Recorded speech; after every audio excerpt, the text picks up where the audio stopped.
Little Dog gets his escape, so that's tied at 1 with a minute and a half to go.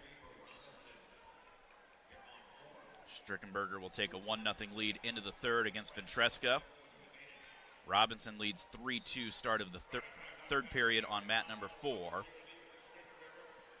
And it will be 4-2 in favor of Spratley over Ramos heading into the third period.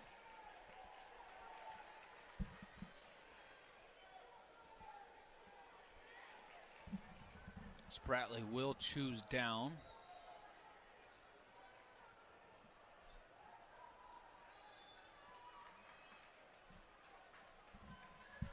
Ventresca chooses down to start the third period over there. He gets his escapes. That's tied up 1-1. Lillidahl gets his escape, so that one's tied up 1-1.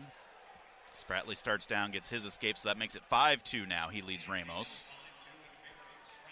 The Ramos, I didn't see it. Ramos just intentionally release him. Pretty much, yeah. And he rode him for about 10 seconds. Spratley almost did a little arm carry there, but Ramos able to scramble back up. Lillidahl in on a shot. Seymour trying to kick out.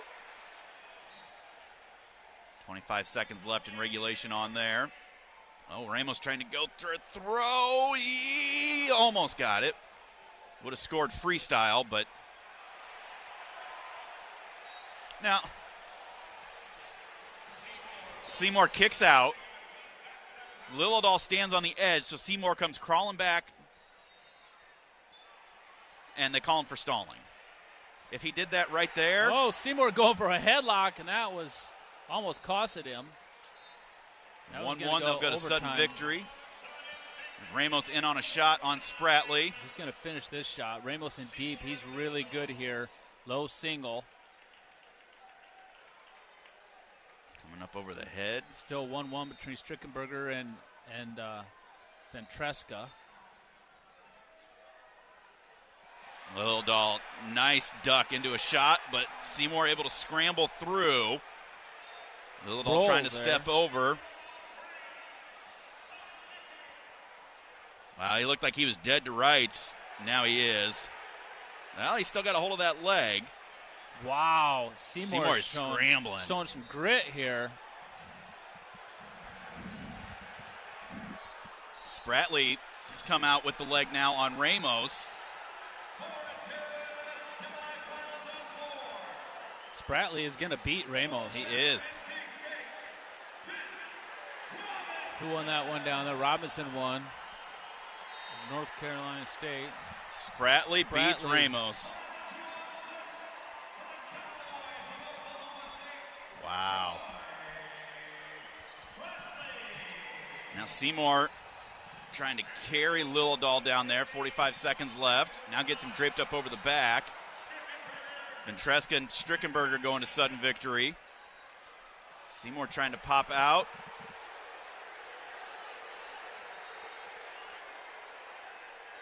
No points. They slide out of bounds with 30 seconds to go. Now remember, Seymour's been warned for stalling, and that's Kurt Frost. Yeah. Roughing that match, too. I didn't realize that until they just showed it on the big screen here. Strickenberg and Ventresca, 1:30 to go in that overtime period. And they just called Strickenberger for stalling in the sudden victory. He's in on a shot on Ventresca, and he takes, I thought he had him taken down. And Ventresca kicks out of that. And then Ventresca called for stalling for backing out. So Lillidahl and Seymour going to go to the mat wrestling.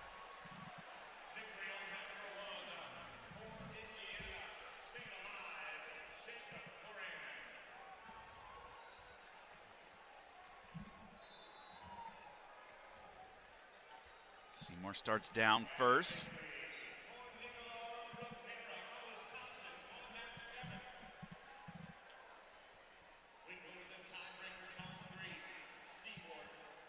Seymour tries to roll through. Comes up with Lillidahl's leg. Trying to get a reverse, gets an escape right there. So 12 seconds riding time for Lillidahl. There's Ventresca in on a shot and gets the takedown. Now a body lock situation on mat 3 with Lillidahl and Seymour. Now they switch to an over-under.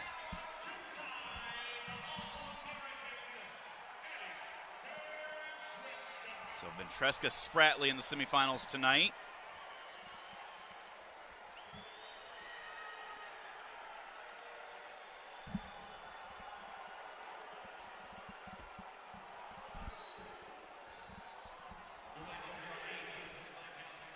Liljedahl will go down first.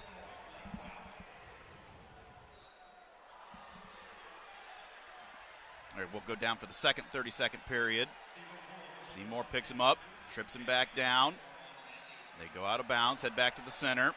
21 seconds left. Seymour's got 2 more seconds before that riding time gets eliminated. Anderson of Northern Iowa wrestling down on mat number 2 against Figueroa of Arizona State. Figueroa leads 6-1 in the first period.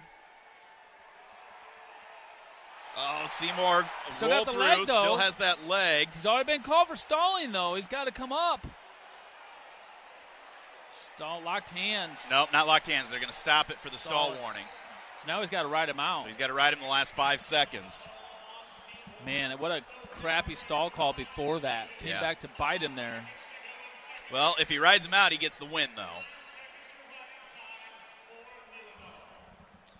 Hawk fans, enjoy your home away from home at Coralville's All-Suite Homewood Suites and Home 2 Suites by Hilton. Relax in spacious suites with free breakfast, 24-hour fitness, pool, hot tub, and more. Perfectly located for your Hawkeye visit.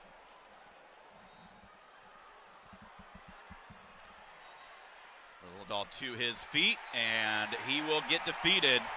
Wow. Seymour gets the win in the tiebreakers. We're going to step out. We'll take a timeout. We'll be back with more from Philly right after this. This is Hawkeye Wrestling from Learfield.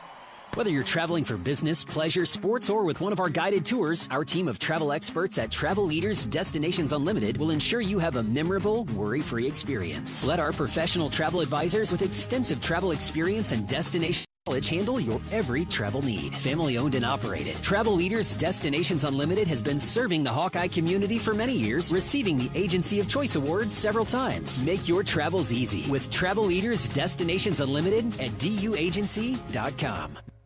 This is John. Hey, my name is John Jackson. He's not some actor. He's a steward of the land with a John Deere 3 Series tractor and a PTO Quick Connect that hooks up rear implements with a single click. John runs with us because to him, there's nothing more important than connecting with the land. Nothing runs like a Deere. Hear John's story at Deere.com. Stop by your local John Deere dealer for a test drive today or learn more at Deere.com. Your Iowa John Deere dealers, proud sponsors of Iowa Wrestling. Are you a business owner, CEO, or responsible for marketing? If you are, iHeartMedia can help you reach your goals and find new customers. We reach more consumers in your target area than anyone else, and we can give you access to those potential customers more cost-effectively across radio, digital, podcasting, and social. We'd love to show you how iHeartMedia can work for you. Get started today by calling 844-844-iHeart. That's 844-844-iHeart. This is Jordan Suckafetz here for my dad Brian and his True Blue crew at Dodge Street Tire. If you're wrestling with your car or truck, let their crew take care of you and your family with honest and quality award-winning service. For over 30 good years, Dodge Street Tire have been champions for Hawkeye fans everywhere, pinning down prices and problems for their neighbors. Don't let your vehicle's tires and troubles keep you from achieving your goals. Dodge Street Tire at the corner of Dodge and Church Street. Kubota Orange Days delivers the savings you need for the life you love. Shop a wide selection of equipment at your local dealer, including America's #1 selling compact tractor. And get your perfect match delivered to your door. Designed for comfort and built for performance. Now through June 30th, get 0 down, 0% APR for 84 months or up to $3,000 off select compact tractors. Sales ending soon. See the details at KubotaOrangeDays.com. Hey, can you blow up some balloons for Jack's party? I can't. I'm so congested. You need Sinex Saline from Vicks. Sinex Saline nasal spray? Yeah, just Sinex. Breathe. Sinex Saline instantly clears everyday congestion associated with colds and year-round allergies with a gentle, ultra-fine mist that's no mess and easy to control. Daddy, we need more balloons. On it. Enjoy life's important moments without congestion. Try Sinex Saline from Vicks. Just Sinex. Breathe. Use as directed. You're listening to Iowa Hawkeye Sports Radio on AM 800 KXIC and the Iowa Sports Radio Network. Welcome back to Philadelphia, the Wells Fargo Center for the 2025 NCAA Wrestling Championships. Change of events down there on mat number 2 as Anderson was riding in the second period, got near falls against Figueroa. Anderson chose top to begin the third period, and now Figueroa hits a Granby and is about ready to come through for the reversal. Not yet, though. But Anderson's scrambling. Anderson leads that 7-6. Got 40 seconds and counting of riding time, and he gets back on top. Wow. 133 pounds. Quarterfinals about ready to get started. Top seed Lucas Bird of Illinois takes on the 8 seed Braden Davis of Penn State. The 21 seed Angelo Rini of Indiana takes on the 4 seed Zeth Romney of Cal Poly. The 14 seed Zan Fugit of Wisconsin takes on the 6 seed Connor McGonigal of Virginia Tech. And then Iowa's Drake Ayala will take on the 7-seeded Nick Bouzakis of Ohio State. Trevor Anderson of UNI is beating the returning national champion from Arizona State, Figueroa, right now, 8-6. He's on top, 45 seconds to go, and Figueroa is dead tired. And Anderson has riding time as well. And now he's getting near fall points. Yeah, Anderson from UNI is going to win this match. The number 22 seed beats the 5 seed and the defending national champion. And why do you not just give the awards on paper? This is why. You get beat on that front side. You get back to that backside, and you're not used to it. It's not where you want to be. I mean, anything can go.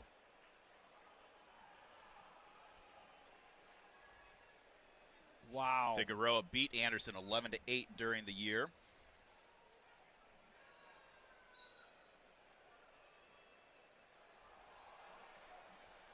Waiting for TV coverage.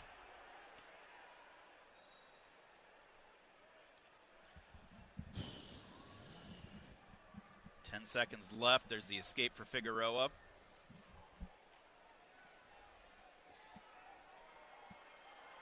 more takedown. That's going to be a major decision for Anderson. 17-8. Wow. That's big for UNI. Still only half point for advancement for those guys on the backside, so that's a 1.5 for him. But that'll jump UNI up into a tie for 5th with the Hawkeyes.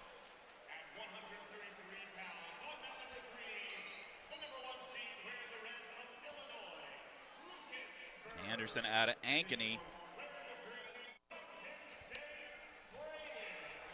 Win.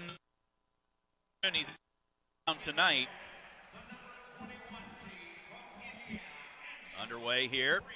Quick slide-by takedown for Drake Ayala. Quick escape, too. Yeah. 7 seconds. He got riding time. Another quick slide-by. And another quick smokes. escape. 6-1. Drake leads. 30 seconds gone by. Quick little slide-bys. Like, so quick. Now he's trying to work a 2-on-1 against Bouzakis. Bouzakis didn't even know what hit him on either of those. Yeah.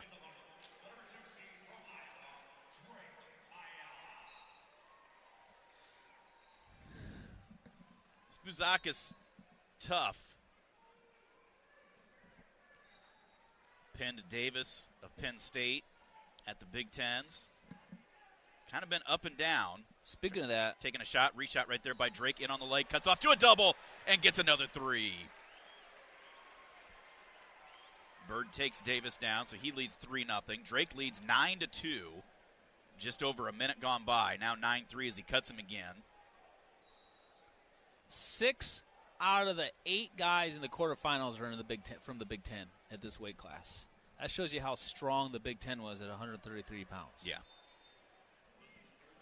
Bouzakis coming across. Gets Drake to the edge of the mat. Drake trying to circle back in. Bouzakis snaps into a front headlock.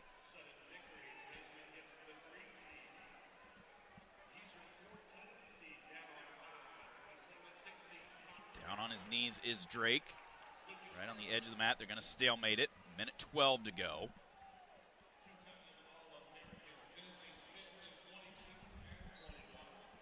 Number 2. Oh. Bakis almost come around Drake, got takedown, and he does. Kind of comes in with an underhook, drops into a leg attack, and ends up scoring on Drake. So that makes the score 9-2 with 55 seconds to go here in the first period. 9-6. 9-6, my bad.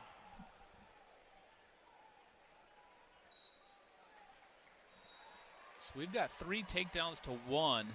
Scores 9-6. Who's this for Wisconsin?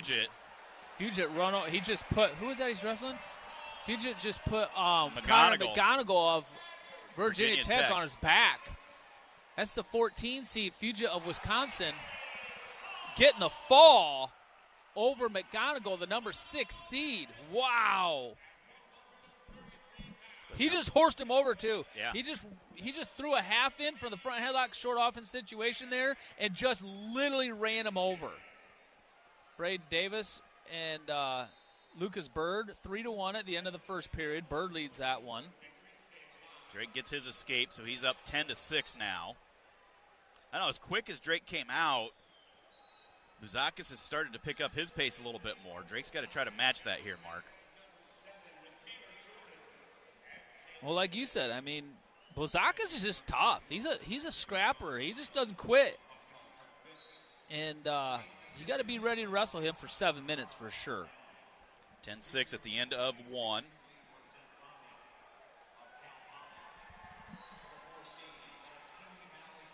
Drake's choice, he'll start down. Riding time's exactly 0.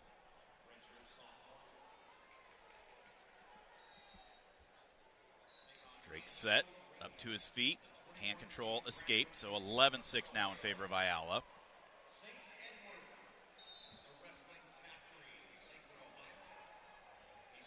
Drake tries that slide by again. Didn't get all the way around behind. Gets to the leg, though. Splits by Bakis. Drake trying to elevate. Bakis stuffing our head. Drake stands up with it. Dumps it down. Reaches across for 3. Attaboy, Drake.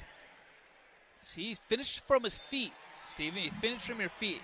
All Drake's takedowns, that's one thing he struggled with this year is when he wrestles on his knees, you know how many times he ends up getting taken down or they go to stalemates? Every one of his shots and finishes, he's been either slide-bys or finished from his feet. Now he's got another shot, and he's getting a head between, but he's not wrestling on his knees. Scooted the butt, gets out on the side. Bakis reaching back. They're going to stop it, potentially dangerous. Lucas Bird over there with another takedown on Penn State's Braden Davis. He put him to his back. He's got 4 coming. So that's going to make it 11-1.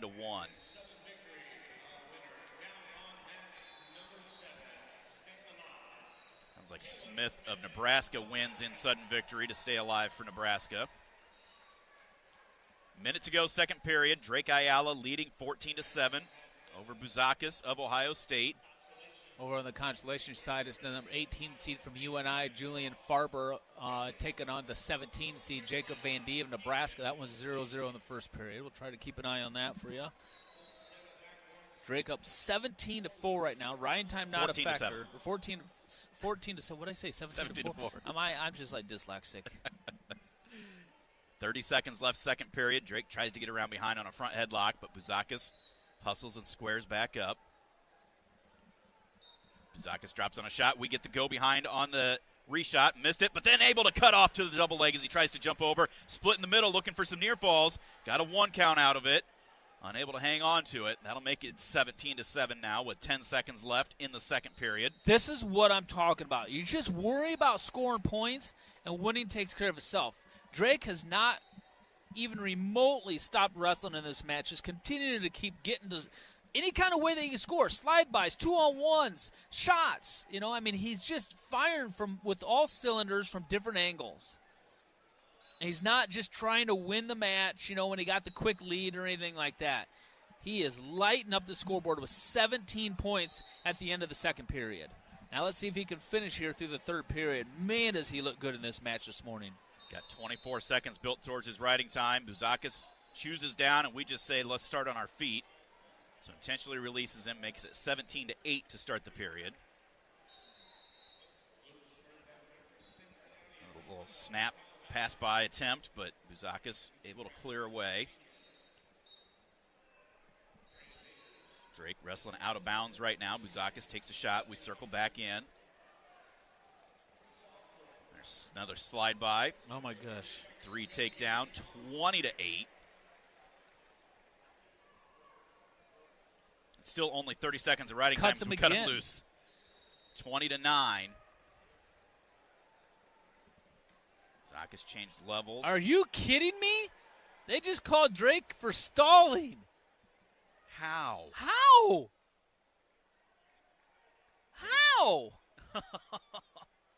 And it wasn't on the edge like he went out of bounds. How could he call him for stalling? He's got like 6 takedowns. Unreal. And he had just scored one like 10 seconds before that.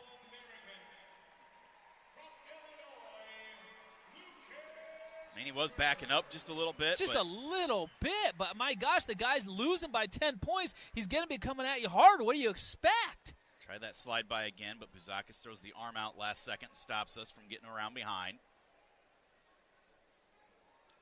Looks Bird, I don't know what the final was, but he destroyed. 12-1, I think it was. Penn State's lost their first 2 matches today after winning all 10 yesterday.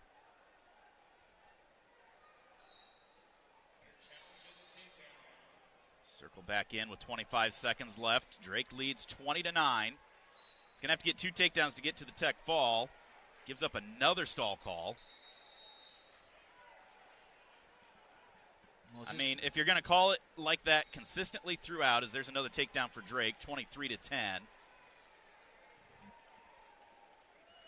And that's going to do it. Drake Ayala, an All-American, will wrestle in the semifinals tonight, 23-10, the final score. He's going to be taking on Fugit of Wisconsin.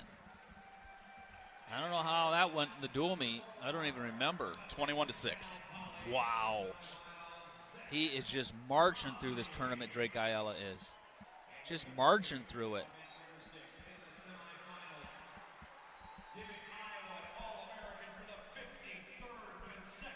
We are going to step out, take a timeout. We'll be back with more from Philadelphia right after this. You're listening to Hawkeye Wrestling from Learfield. Our mission at Oak Knoll is to provide exceptional retirement living and health services through Life Care. I'm Steve Rowe, CEO. We are a not-for-profit life plan community and have served the Iowa City area for 58 years. Oak Knoll is located near the University of Iowa Hospitals and Clinics, Kinnick Stadium, Carver Hawkeye Arena, Hancher Auditorium, and downtown Iowa City. Visit our website at oakknoll.com to learn more.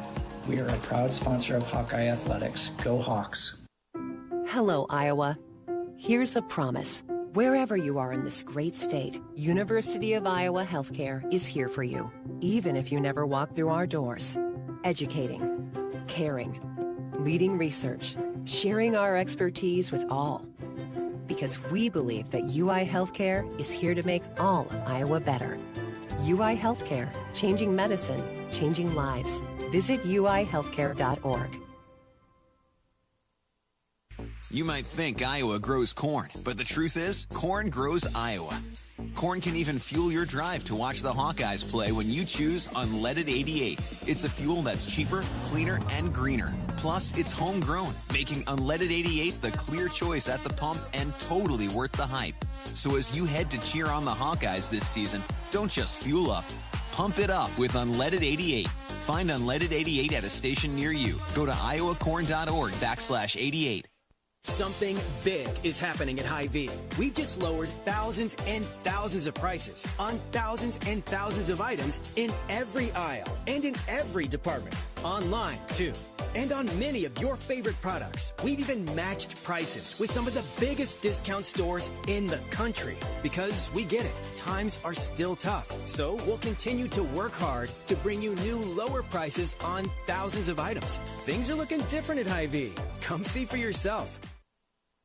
Hawk fans, stop in and visit the newly renovated guest rooms at Hyatt Regency Coralville Hotel and Conference Center, located in the heart of Iowa River Landing. Stay within walking distance of Extreme Arena, home of the Hawkeye volleyball team, as well as great restaurants, shopping, and scenic walking trails along the Iowa River. Hyatt Regency Coralville is also the home of Hawk Talk with Jan Jensen and Fran McCaffrey. Come together at Hyatt Regency Coralville, where everything you need is right here. Hey there, sports fans. Hungry for a legendary experience? Look no further than Bump's Restaurants, proudly named after the legendary Bump Elliott. Nestled right at the Finkbine Golf Course on Melrose Avenue, Bump's is your go-to spot for mouth-watering meals. Present your ticket from today's game at Bump's and get a buy one appetizer, get the second appetizer free deal. Offer good through the next home game. See you soon off Melrose Avenue at the Finkbine Golf Course. Bump's Restaurant, a legendary place with legendary food. It's tax season, and by now, I know we're all a bit tired of numbers, but here's an important one you need to hear. $16.5 billion. That's how much money in refunds the IRS flagged for possible identity fraud last year. Here's another 20%. That's the overall increase in identity theft-related tax fraud in 2024 alone. Wow. But it's not all grim news. Here's a good number, 100 million. That's how many data points LifeLock monitors every second. If your identity's stolen, LifeLock has a U.S.-based restoration specialist. They'll work to fix it. Backed by another good number, the $1 Million Protection Package. In fact, restoration's guaranteed or your money back. Don't face identity theft and financial losses alone. There's strength in numbers. And with LifeLock Identity Theft Protection for tax season and beyond. Join now, save up to 40% on your first year with the promo code HERD. Call 1-800-LifeLock or go to LifeLock.com. The promo code is HERD, H-E-R-D, for 40% off. Terms apply. This is Leah Pasha, and I've been saying, hit a deer, call Premier for years. But it's time for something new. It's still where you need to go for deer divots and door dings, as well as damaged dashboards. That's what my dad Nathan's driving at and dreams about. Why not say, when your car is dinged, be a deer and call Premier? I think Dad's gonna love that. Premier Automotive, North Liberty's premier auto body repair shop. Be a deer and call Premier Auto Body in North Liberty. Farming's hard. To feed the world, farmers have to work the land, brave the elements, and fight the battle against weeds. Weeds reduce crop yields, so prices go up and everybody gets less to eat. But 50 years ago, farmers got a new tool to fight weeds, glyphosate. It kills weeds while protecting the harvest. Time and again, it has been approved by the EPA and by leading regulatory bodies around the world. It helps enable practices that reduce erosion and keep soil healthy, which is good for the earth. Farming's hard, but it's a little easier with glyphosate. Learn more at go.bayer.com/glyphosate. Paid for by Bayer. You're listening to Iowa Hawkeyes Sports Radio on AM 800 KXIC and the Iowa Sports Radio Network. Back in Philadelphia, the 2025 NCAA Wrestling Championships. Quarterfinals getting underway at 141. Mat number 3, top seed Brock Hardy of Nebraska against the number 9 seed Frost of Iowa State. That is Jacob Frost. The other Frost is wrestling in the consolation rounds. Von Barr just took down Mendez. Mat 7, Evan Frost leads Ethan Oakley 4-2. Bombauer is the number 6 seed against the 3 seed Mendez of Ohio State. That's on Mat 5. Mat 4 is UNI's Cale Happle against the number 4 seed Josh Coderhant of Navy. And on mat number 6, the 2 seed Bo Bartlett of Penn State against the 10 seed CJ Composto of Penn. Farber did lose to Van D. So Farber of UNI is eliminated from the tournament.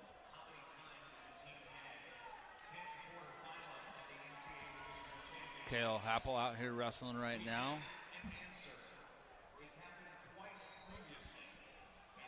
He's taking on Coderhant from Navy. Kerry Cole out, the head coach at Navy, and then the assistant coach is Blaze Cobble from UNI.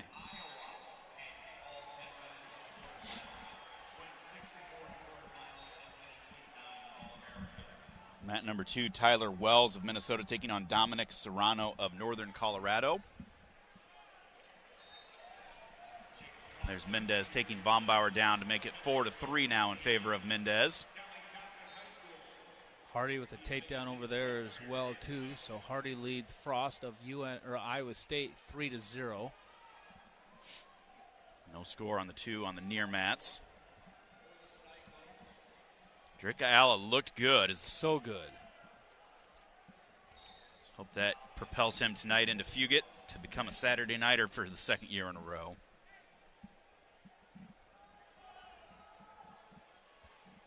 At Fugate, though, I mean, Drake, we looked at it. Drake teched him in the dual meet, but he's meeting him in the semifinals of the NCAA tournament. So, obviously, Fugate's been able to put some things together. So, you cannot take that match lightly for anything.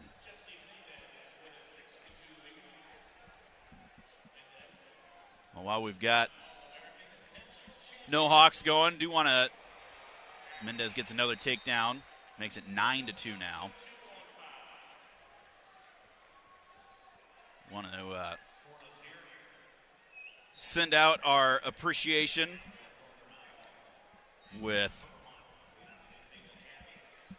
I don't know. I swear he got a takedown, Danny. I really did right out of the gate. Yeah, it's 9-2 though, so he didn't. No, he didn't. Got to send out some big thank yous though to the managers and mat aides all through the regular season, and then especially here at the postseason, helping get food and water, doing shuttles, getting guys back and forth, taking care of us if we ever need anything. Mariah Marinelli, the director of ops, coordinating all of these helpers, but Renzi Hernandez, Lily Fournier, Hannah Mathis, Haley Ortner, Rachel Eddy, Addie Neeram, Emma Gordon, and Claire Forbes. I mean, some of them get to travel with us. Lily and Hannah are the ones that travel during the season. Some of the others are just mat aides that have to go in and clean the mats and do some other things around the room.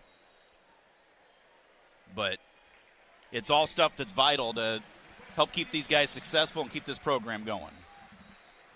So we say a big thank you to them. I don't know about the word vital, but it's definitely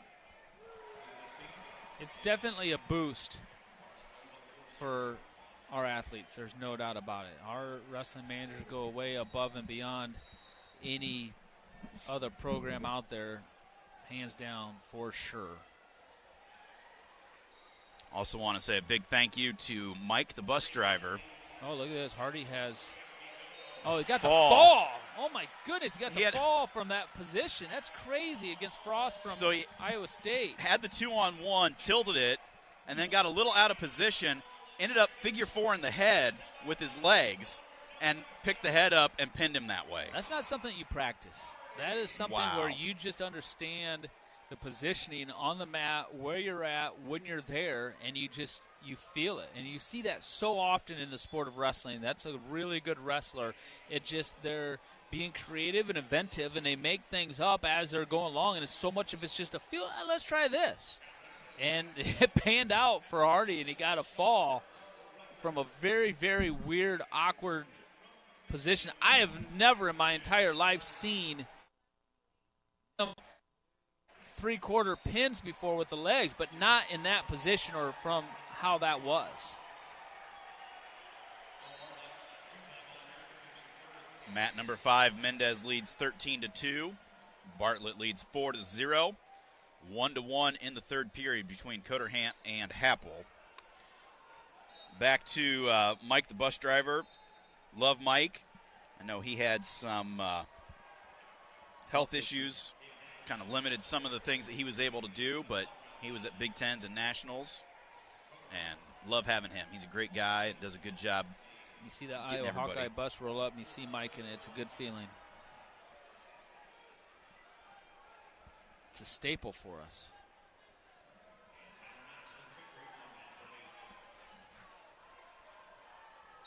Bartlett up 4-0 right now of Penn State.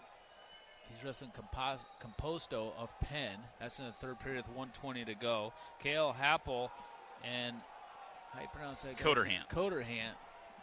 1-1 in the third period with 50 seconds to go. I haven't seen, I think one time I looked down and Happle did just that. He hit a little slide by and a snatch, grabbed the knee but wasn't able to pull it up. Mendez way out ahead of Von Bar now, 13-3.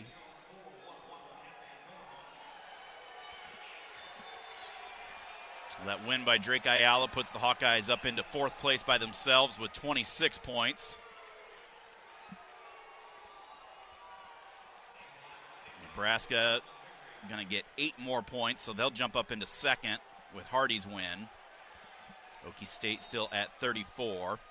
Penn State 39.5. Looks like Bartlett's going to be the first Nittany Lion to get a win today. Happle and Coderhant going to go to sudden victory tied at 1.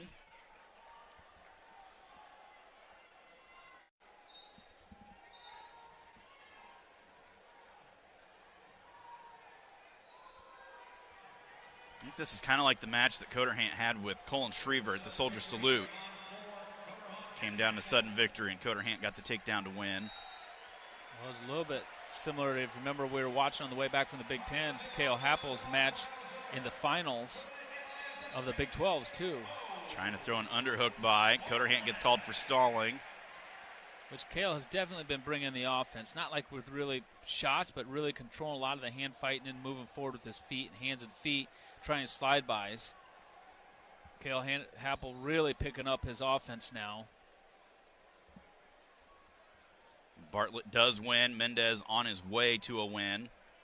So we'll have a rematch of the national finals in the semifinals, just like we saw at Big Tens. That wasn't even in the semis. That was in the... Yeah, that was semis at Big Tens, wasn't it? No, I thought Bartlett got beat earlier, like quarters.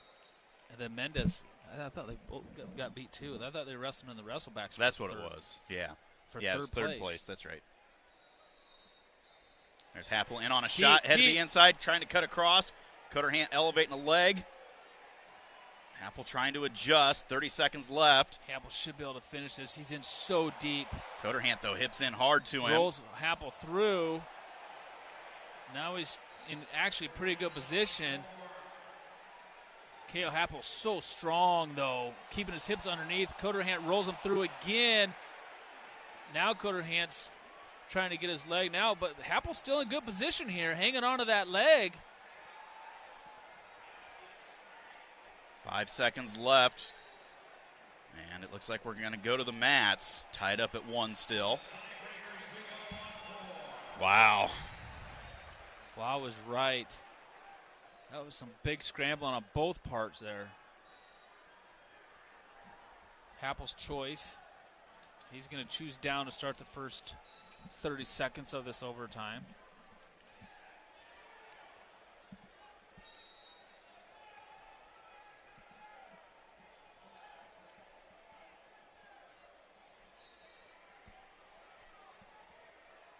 Happle set. Coderhant covers. It didn't look like either guy had a lot of riding time. Happle's out in 5 seconds. Which match was it yesterday we saw where somebody got out and then got right in on a shot? Like, sometimes guys forget you're wrestling a 30-second period, so you get an escape, you can get a takedown as well. Well, Happle should be able to win this pretty easy. All he's got to do is ride him out for 6 seconds, right? Yeah. That shouldn't be too hard. 2-1 as we go to the second 30-second tiebreaker. Coderhant might be better off just going neutral.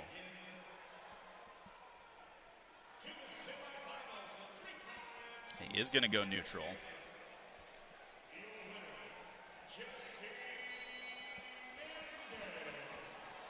So then the riding time is basically null and void. He comes across hard over-under situation. Happle trying to circle back in. Out of bounds with 21 seconds to go. That riding time only becomes a factor if they're still tied. So Cale Happle has the 2-1 lead right now. Coderhant, a bit of a rolling start. Didn't get called. Coderhant hasn't had anything offensively this whole match, so I don't think Cale Happle's going to have a problem. I think Cale Happle is going to find himself in the semifinals where he's going to be taking on Hardy of Nebraska. Gets called for stalling, out of bounds with 4 seconds left. So UNI has their first semifinalist.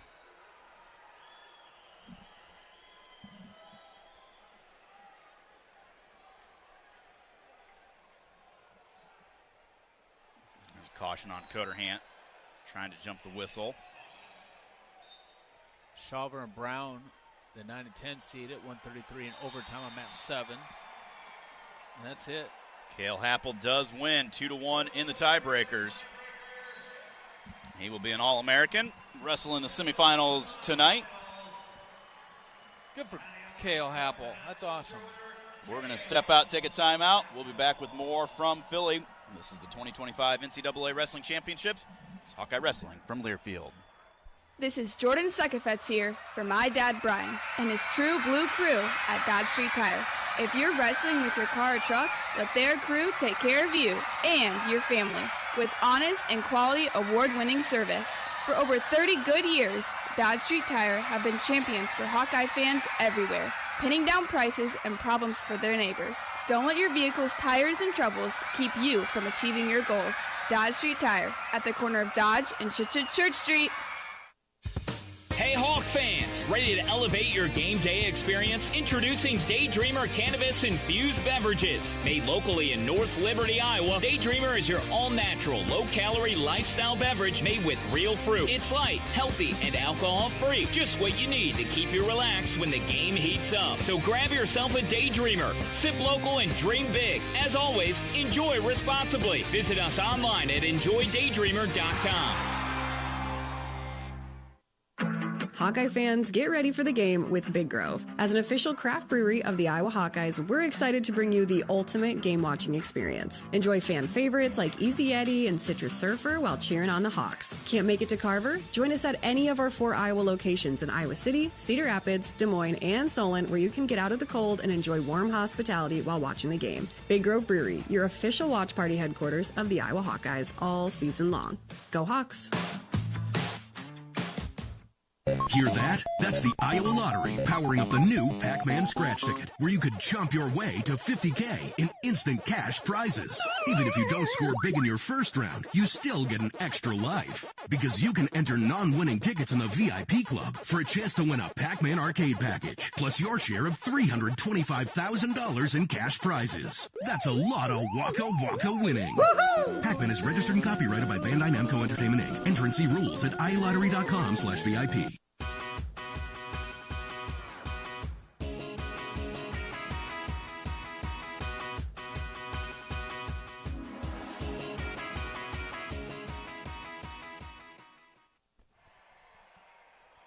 Quarterfinal round on moving day in Philadelphia. The 2025 NCAA Wrestling Championships. Stephen Grace, Mark Ironside looking down on 8 mats still.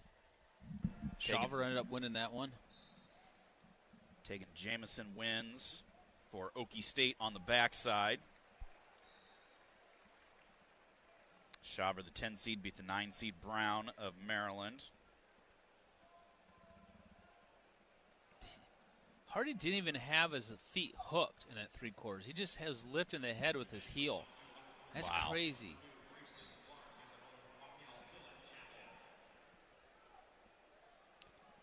Let's see. 133 consolation. Van D, Speidel, Frost, the 11 seed. We'll have Bailey, the number 3 seed. The winner of that will have Braden Davis in the round of 12 tonight. Knox of Stanford won. Wells of Minnesota, the 22, beat the 5, Serrano of Northern Colorado. Serrano got beat, huh? Yep. And then Noto over Miller.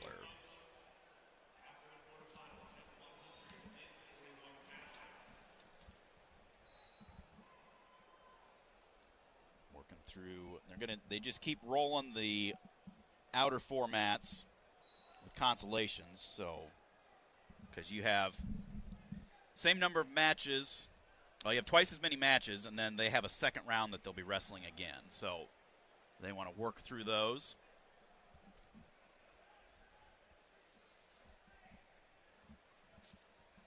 think. If we got, we've yet to have a Iowa, Northern Iowa, and Ohio State are all tied for 4th place. 26 points. Yesterday, heading into the quarters, we did not have any weights that went to seed 1 through 8, and we still have yet to have through the first 3 weights 1 through 4 in the quarterfinals. 125, you have 8 versus 4 and 3 versus 7. 133, you have 1 versus 4 and 14 versus 2. And then 141 will be the closest, 1 versus 5 and 2 versus 3. Near fall down there on mat number 1. That is Pacino of Illinois, who was down 10-4. Who's he wrestling? Taking on Cedeno of Virginia. And Pacino gets the fall. Illinois is having a good tournament. Look, they're going to go ahead of Iowa now with that fall. Well, 1.5, half a point. So that'd be 25. So, well, no. 2.5 because it's a fall. 2 for the fall and half a point for advancement. So they'll be at 27. That's going to move them up into 4th place, standing all by themselves at that fall. Pacino, the 25 seed. Just took out, no, it's 28th seed. Just took out the number 11 seed. And he took out Sam Latona last night of Virginia Tech. Latona was the 12 seed. 149 quarterfinals getting underway. Top seed Caleb Henson of Virginia Tech. The number 8 seed Jordan Williams of Arkansas Little Rock. The number 12 seed Ethan Stiles of Oregon State takes on the number 13 seed Dylan DeAmilio of Ohio State. The number 3 seed Shane Van Ness of Penn State takes on the 6 seed Lachlan McNeil of North Carolina. And the 7 seed Cannon Webster of Illinois takes on the number 2 seed Ridge Lovett of Nebraska.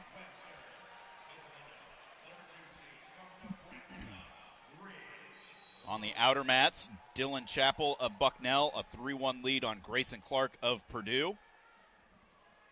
Mat 7, Sergio Limley, a 1-0 lead on Jaden Scott of North Carolina. Mat number 8, Josh Saunders of Cornell, a 3-1 lead on Moshe Schwartz. And then on mat number 1, just getting underway, and a very quick takedown for Elijah Rivera of Princeton over Andrew Alirez of Northern Colorado. So Alirez, the number 8 seed, finds himself behind. Alirez has got a big old shoulder bandage on, and he just hasn't been the same. We talked about this yesterday, and as they went out of bounds right there, he was grabbing his shoulder pretty good. And you see some of these guys that have come back for 6 years, they're injured, and they just get into those wrestlebacks, and they just kind of falter out, and that might be the case with Alirez.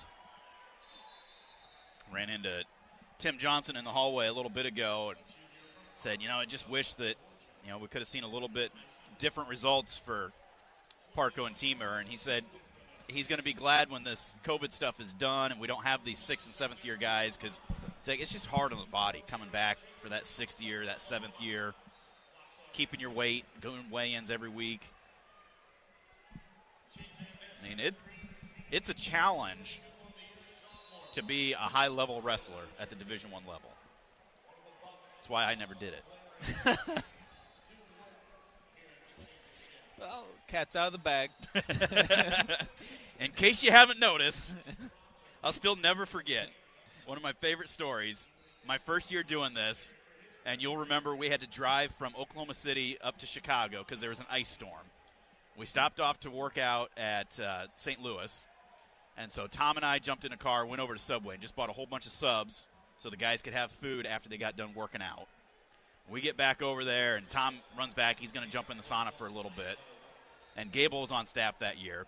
He comes walking out, and I'm standing there, and he's like, Grace, you going to get something? And I kind of looked at him. I looked down at myself. I looked back up, and I'm like, no, I'm good, Coach.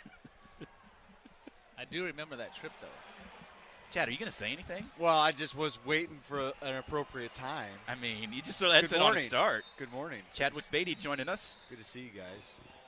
What a good first part to this round, huh? Boy, Let's Drake keep it came rolling. out on fire. Yeah. On fire. Yeah, and we were talking last night. We were talking about this matchup, and I was pretty confident. I don't think I thought it was going to go that way. Drake really put it on him, but Buzakis is kind of mentally not quite as strong as some of like Drake Ayala. Like Drake Ayala is incredibly focused, and you see Block as he goes back and forth. He's up and down. He's really kind of inconsistent. So I was confident in Drake, and man, he really poured it on. He looked really, really good this morning. So, speaking of pouring it on, Ridge Lovett leads Cannon Webster 7-0 with 2.5 minutes of riding time after the first period. Yeah, I mean, what a bunch of good matches, you know. Happle, you know, hung on. That was good. Good for you and I, anyway. Lirez down 6-1 at the end of the first period. Yeah, I think he's kind of kept it in. He's pretty much done with that shoulder. It's just funny how just not even remotely the same wrestler as he was 2 years ago when he beat Real Woods in the finals that time at all. Yeah, that's kind of like what you said. I mean, it's a long journey, these fifth-year, sixth-year guys. It is so demanding. I mean, that's why professional athletes retire early, quote-unquote early, because their body just, you know, can only go through so much. Well, the other thing, too, is Alvarez, too. You know, he has won a national title. It was a big moment. It was probably the highest moment of his career. It's going to be hard for him to top that, and there's nowhere, and probably in his mind, and not everybody's like that, but there's nowhere to go but down after something like that, too. You get injured, and you start to feel kind of sorry for yourself, and it's just kind of a spiral downhill, and you just kind of see where he's at right now, and it's just definitely not the same, for sure.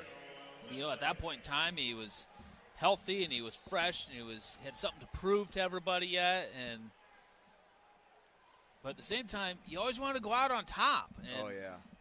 But just mentally, just not into it. You can tell by looking at him. Yeah. Van Ness trails right now, 1-0 in the second period against McNeil of UNC. You know who I liked watching was Hardy. I mean, he freaking pinned Frost. Did you see how? Unbelievable. That's right? the weirdest thing I've ever seen. Yeah. It wasn't even, he didn't even have his feet locked or like in a figure four or nothing. Just lifting the head with his heel, and I'm not sure how Frost could even be, how he could hold there. I don't know. That was surprising to me, and, you know, good for Hardy, but not good for the team scores as Nebraska moves into second with these wins. But we're coming, you know, fifth place. Well, Lovett's going to get some big points for them right now, too. Some bonus. Lovett's up by a score of 7-0, and he's got 2:25 riding time. McNeil and Van Ness having some big scrambles over there. Still 1-0 in favor of McNeil. That's in the second period with 20 seconds to go. My favorite wrestler lost, too. Davis. That was too bad. Really disappointed for him. In Penn State. Whipped up on bad by Illinois. And Illinois, look at Illinois now. I know. Fourth place by themselves. I know. Yeah. They got a big fall in the consolations here I just saw a second that. ago. Yeah. This is considered moving day, right, Grace? Yeah. So it is. It's people are moving up and down this team race, and hopefully we can keep chipping away at it. I think we got a couple good matchups, though. Kennedy's definitely got his hands full with Hamdy, but or Hamdy, or however we say it. But do you know what their scores are the two times they wrestled a couple years ago? I think he got beat up pretty bad, but I think he's closed the gap. Am I right? Like 1 point the first one, and then it's like 9-6 at nationals, I think, last year. 4-3 in the dual meet and 9-6 at the Big Tens that same year. Yeah. Okay. And then we wrestled him. We didn't wrestle him this year because Nelson wrestled him. Duel. And Nelson wasn't right, so that's not a very good barometer, right? So, yeah. Right now, D'Amelio leading Styles 7-3. Van Ness finally gets a takedown on McNeil.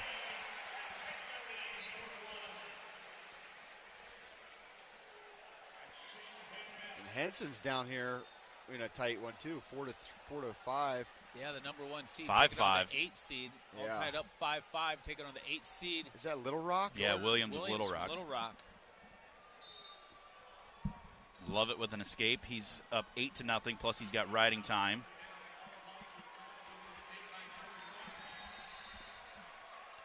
Moshe Schwartz looks like he gets the win over Cornell on mat number 8. D'Amelio wins. Yep.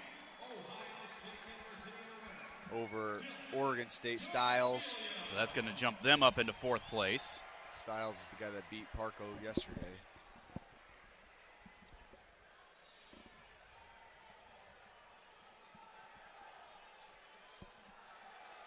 Williams in on a shot on Henson with 30 seconds left. Yeah, that's a tight one. Henson, he's been out a lot of the year, correct? Like, what's his record? 20-0. 18-0 coming in. I thought he missed at the beginning of the season maybe. But, like Mark, you said, it's hard to repeat as a champion. And some of these guys, they're like, I reached the pinnacle. They always say the second one's harder. Is that true? I don't know. I guess it depends on your competition, the individual, and how much that first one, all mindset, But at the same time, I guess maybe a little bit because everybody's gunning for you. Yeah. They scout you a little bit better. I mean, you're the bar. Carrot, Yeah. You're what everybody's chasing. Yep. Van Ness does win. He widens the gap there in that third period, didn't he? What is it, 7-2? 7-2. Yeah, Lovett's going to win 12-0. That's going to be a great match between Lovett and Van Ness in the semis tonight. Yeah, and Lovett beat him early in the season. Because that was that kind of trifecta where Lovett beat Van Ness, Parco lost to Van Ness, but then Parco beat Lovett. So Alvarez is done. He gets beat 11-6. And Henson in on a shot now on Williams. Locks around the waist. And that's going to be take 3. Yeah, gets it. And that's a transfer, right? Isn't Williams from Okie State? I think so, yeah. Now he transferred to Little Rock, and very talented young kid.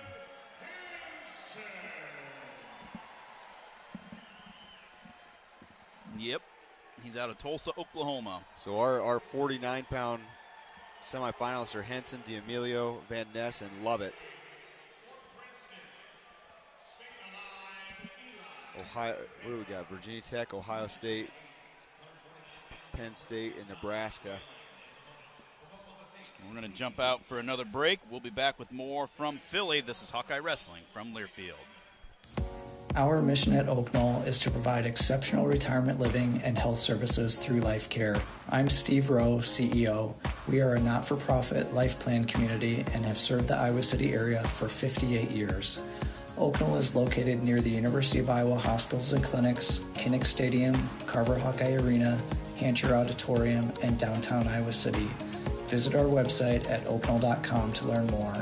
We are a proud sponsor of Hawkeye Athletics. Go Hawks! Something big is happening at Hy-Vee. We just lowered thousands and thousands of prices on thousands and thousands of items in every aisle and in every department. Online, too. And on many of your favorite products, we've even matched prices with some of the biggest discount stores in the country. Because we get it, times are still tough. So we'll continue to work hard to bring you new lower prices on thousands of items. Things are looking different at Hy-Vee. Come see for yourself. Let Express Employment Professionals help you hire for contract or full-time jobs. Forget about recruiting, sifting through resumes, and interviews with unqualified applicants. Go to expresspros.com to find the location near you. That's expresspros.com. Farming's hard. To feed the world, farmers have to work the land, brave the elements, and fight the battle against weeds. Weeds reduce crop yields, so prices go up and everybody gets less to eat. But 50 years ago, farmers got a new tool to fight weeds, glyphosate. It kills weeds while protecting the harvest. Time and again, it has been approved by the EPA and by leading regulatory bodies around the world. It helps enable practices that reduce erosion and keep soil healthy, which is good for the earth. Farming's hard, but it's a little easier with glyphosate. Learn more at go.bayer.com/glyphosate. Paid for by Bayer. This is Jordan Sekefetz here for my dad Brian and his True Blue crew at Dodge Street Tire. If you're wrestling with your car or truck, let their crew take care of you and your family with honest and quality award-winning service. For over 30 good years, Dodge Street Tire have been champions for Hawkeye fans everywhere, pinning down prices and problems for their neighbors. Don't let your vehicle's tires and troubles keep you from achieving your goals. Dodge Street Tire at the corner of Dodge and Church Street. This is Coralville City Administrator Kelly Hayworth reminding you to shop and eat locally. Now, your favorite Coralville businesses offer more options for finding what you want for your home and family. Local restaurants, bakeries, and breweries have perfected carryout and delivery. Coralville shops continue excelling in personalized service. They take pride in helping you find the perfect item or gift for any occasion. Thank you for infusing Coralville with your shopping and dining dollars. We've all felt left out. And for people who move to this country, that feeling lasts more than a moment. We can change that. Learn how at belongingbeginswithus.org. Brought to you by the Ad Council. Number 1 on your car radio preset and the new and improved iHeartRadio app. This is AM 800 KXIC Iowa City. Free never sounded so good. 157 pounds, about ready to get going in the quarterfinals. Top seed Tyler Kasak of Penn State will take on the number 8 seed Joey Blaze of Purdue. The 12 seed Caleb Fish of Okie State will take on the 20 seed Trevor Chumbley of Northwestern. The 3 seed Antrell Taylor of Nebraska against the 11 seed Maddie Bianchi of Arkansas Little Rock. The number 7 seed Vinny Zerbin of Northern Colorado takes on the number 2 seed Meyer Shapiro of Cornell. Yeah, it's you see these guys, these 8 guys, and you're like, Ja'Cory Teamer can wrestle with all these guys. And, you know, that's why you get into a transfer portal, because you pick up guys that you think can be wrestling at this level. And he clearly did it last year. And same with Parco. Parco's a little bit different circumstance, obviously, with his knee injury. But, yeah, we want to be in these matches. They announced it. There's been 3 teams that ever had 10 guys in the quarterfinals. Did you guys hear this? Yeah. This morning? Did you talk about it? I didn't talk about it, but I heard it. So it was like 1960-something, Iowa State, and they ended up winning the tournament, and they had 9 All-Americans. They had 9 All-Americans. Then in 1992, the Iowa Hawkeyes had 9 or 10, and then 9 All-Americans and won a title. And then this year is Penn State, correct? I think they have all 10 in the quarters. Penn State had all 10 in the quarters, yeah. So let's see how many All-Americans they have. They're clearly en route to win the national title, but it doesn't happen very often. And there's only been one team to ever have 10 All-Americans, and that, as many of you listeners remember, you were probably there. I was there in Carver Hawkeye Arena. Was Minnesota. So there's rumors that they think that, coming into this, they thought Penn State could do it, have 10 All-Americans. That's a very tall task. I know that Tom Brands and Terry Brands talk about it all the time, and Gable talked about it as having a perfect team and getting 10 All-Americans and 10 national titles. I know, at least they talked to our team about that. Mark, did they talk to you guys about that? Were they communicating that? Like, we need to have 10 guys ready to go at the national tournament and win a title. That was always Gable's ultimate goal, is to have 10 national champions. Yep. And it was a legit goal of his. He really, really wanted it. So I think the most we've ever had was 5, a couple different years. We had 6 finalists before, but the most we've had was 5 a couple of different times. Yeah. So I'm sure, everybody goes for that, but that's incredible, right? Yeah, it's incredible. And you think about that, and you really put it into perspective. That's a really, really tall task. Yeah. And our sport's always evolving. Like, you watch these matches, if you put a 1992 match next to this match, they would look completely different. The amount of evolution that our sport has gone under. And then you also add... the mat wrestling now is just... It's nuts, right? It's crazy how wrestling on the mat from a neutral position, you just never seen it like this. Before, it was... a lot more clean finishes. 100%. Way more clean finishes, really coming up with your head, driving through, coming up to your feet, and now it's just all rolling around on the mat. And that's one thing we were talking about in Drake Ayala's match. That's why he got so many takedowns so quick, is they were slide-bys. You know, you're not getting caught on your wrestling on your knees underneath. You know, and the takedown they did finish, sweep, cut the corner immediately right away. He got to the corner a lot. You know, where he struggles in his matches is when he ends up getting taken down off his shots or stalemated a lot of time, is when he does wrestle on his knees and he holds position, and then next thing you know, the guy's grabbing your ankles, and that's what wrestling's kind of where it's at right now. And I think the time of like head inside, like a high crotch, or excuse me, a head outside shot is really, really hard to finish on these guys. Like their ability to scramble is so good. You almost always have to have head outside, and you always have to get to the backside corner. Like that's where almost all these matches you watch it, that's where they win these matches. Like Penn State, they do a really good job of kind of snapping and then catch an ankle. Right, and then they're scrambling in this position, and then they get to their head inside, and they're shelving it or wrestling backside down the leg. And it's rare, very, very rare that you see a high crotch. Right? How many? I would wonder if we go back to these quarterfinals, how many finishes were from a high crotch shot? Well, it's definitely tougher to finish from a head to the outside shot like a high C, because, you know, guys can cut the corner so much better. You got to keep that shoulder in there. You have to. And it's hard. They so do what a you good do job. is, so if you shoot a right-handed high crotch, you can't attack with your right hand. As soon as your right hand hits it, your right hand has to come off. Your left hand's what goes to work, and then your shoulder and your head and shoulder are coming up. But there's something that you do with your left hand and your left elbow. You got to pull that in, and you got to come up, and it torques on the knee, and then the guy cannot cut a corner. Yeah. And obviously we can't explain that. It's hard to explain a show over air on the radio. We're doing it though. Yeah. No, I'm watching, enjoying it. You guys are both showing it. I'm like, hey, all right, I'm learning. But It's true, though.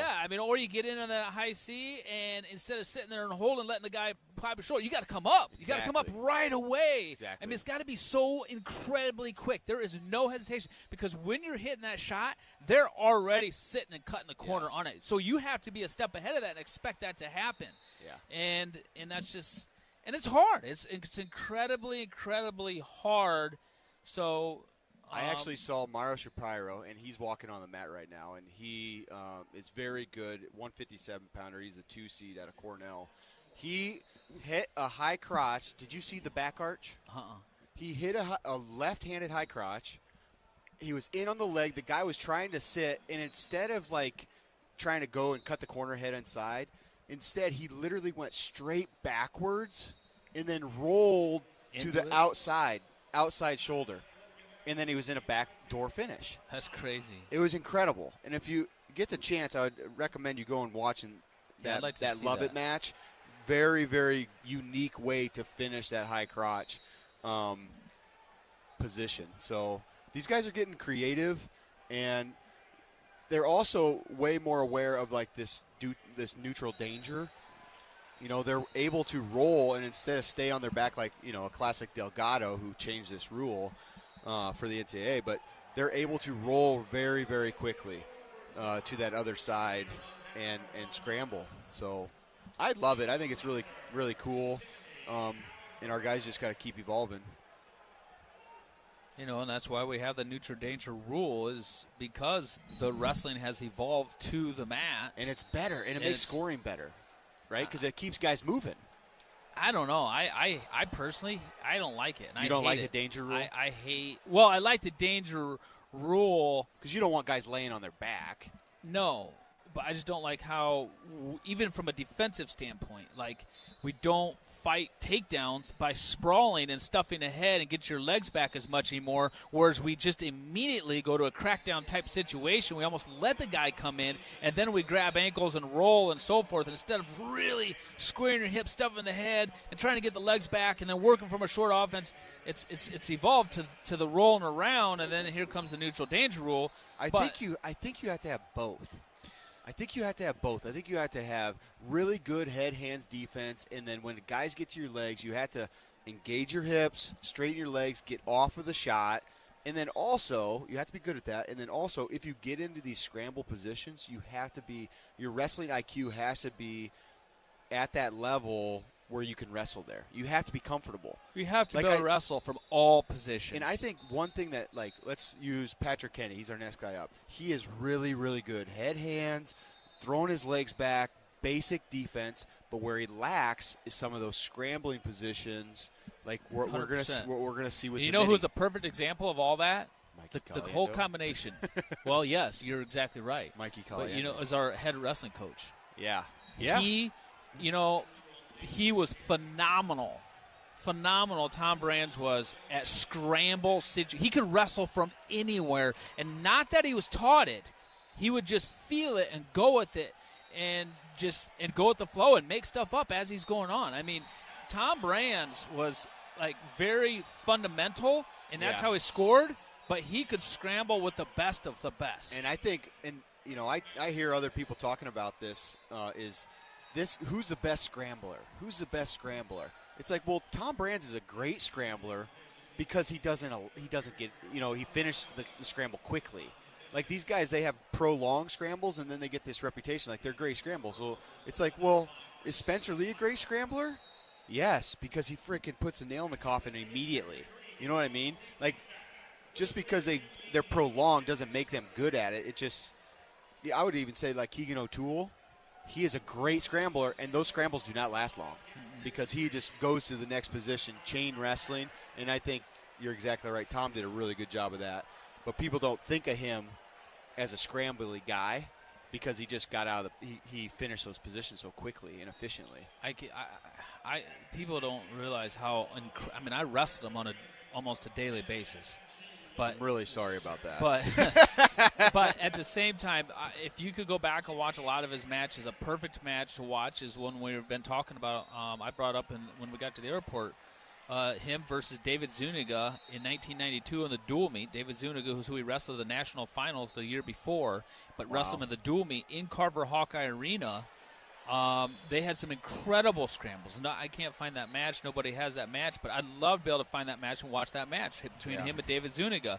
Another one is when we used to have coaches clinics, and Sergei Belly-Glazlov came in as the person that Gable had hired to come in for the coaches clinic, and he went in a scramble with Tom Brands was his partner that day to be his drill partner, and they went a live go, and that scramble was insane, and Tom came out on top of it. And I'll never, ever, ever, ever forget watching that when I was in high school.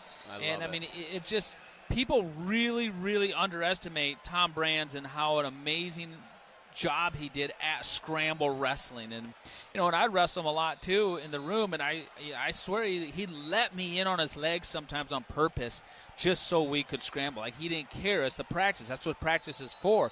He was so incredibly hard to take down. So hard. And he never stopped wrestling. That's one of the things, like, I think that I learned the most when I got to Iowa. It's like, hey, you can't stop wrestling in any position.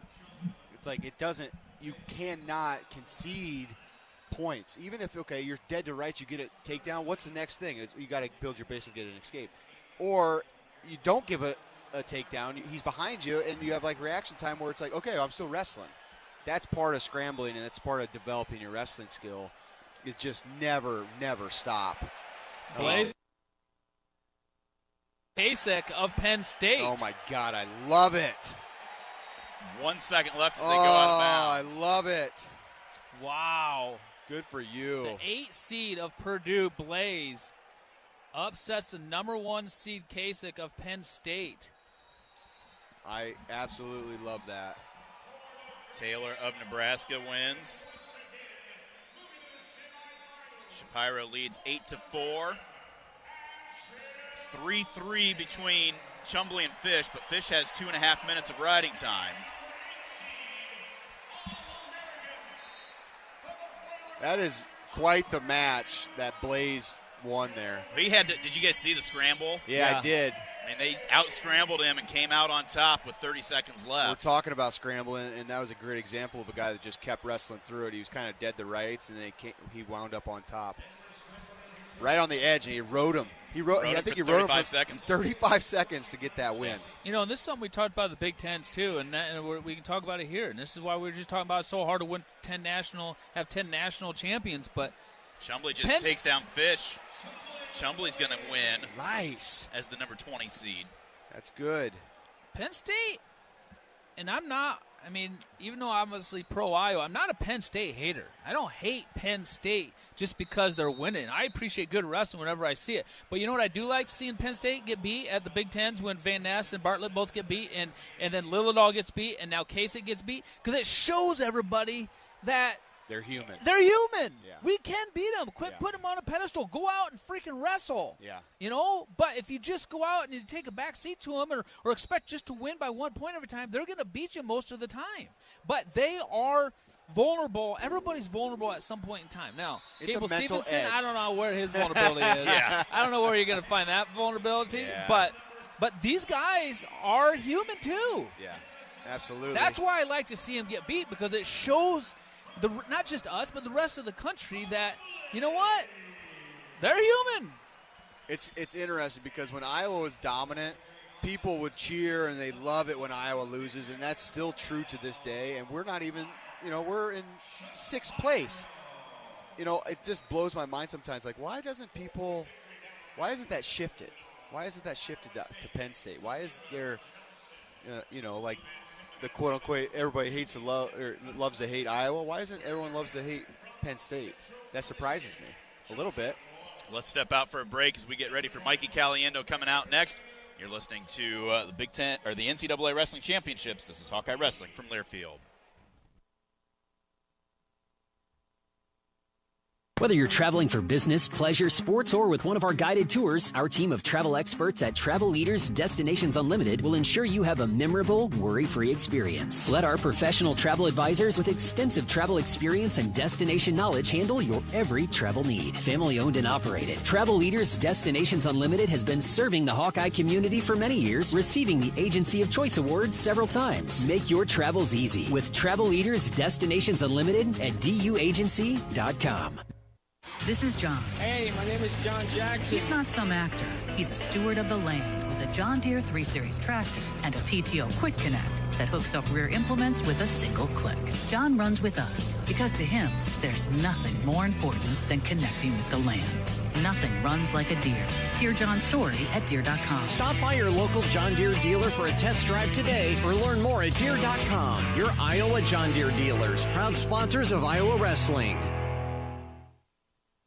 Hey there, sports fans. Hungry for a legendary experience? Look no further than Bump's Restaurants, proudly named after the legendary Bump Elliott. Nestled right at the Finkbine Golf Course on Melrose Avenue, Bump's is your go-to spot for mouth-watering meals. Present your ticket from today's game at Bump's and get a buy one appetizer, get the second appetizer free deal. Offer good through the next home game. See you soon off Melrose Avenue at the Finkbine Golf Course. Bump's Restaurant, a legendary place with legendary food. Hawk fans, stop in and visit the newly renovated guest rooms at Hyatt Regency Coralville Hotel and Conference Center, located in the heart of Iowa River Landing. Stay within walking distance of Extreme Arena, home of the Hawkeye volleyball team, as well as great restaurants, shopping, and scenic walking trails along the Iowa River. Hyatt Regency Coralville is also the home of Hawk Talk with Jan Jensen and Fran McCaffrey. Come together at Hyatt Regency Coralville, where everything you need is right here.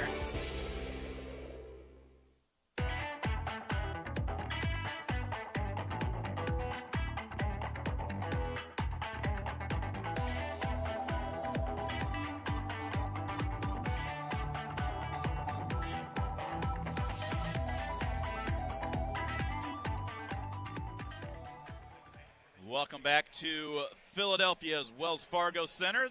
Stephen Grace, Mark Ironside at the 2025 NCAA Wrestling Championships. 165-pound quarterfinals coming up next. Top seed Mitchell Messenbrink of Penn State taking on the number 8 seed Cameron Amin of Okie State.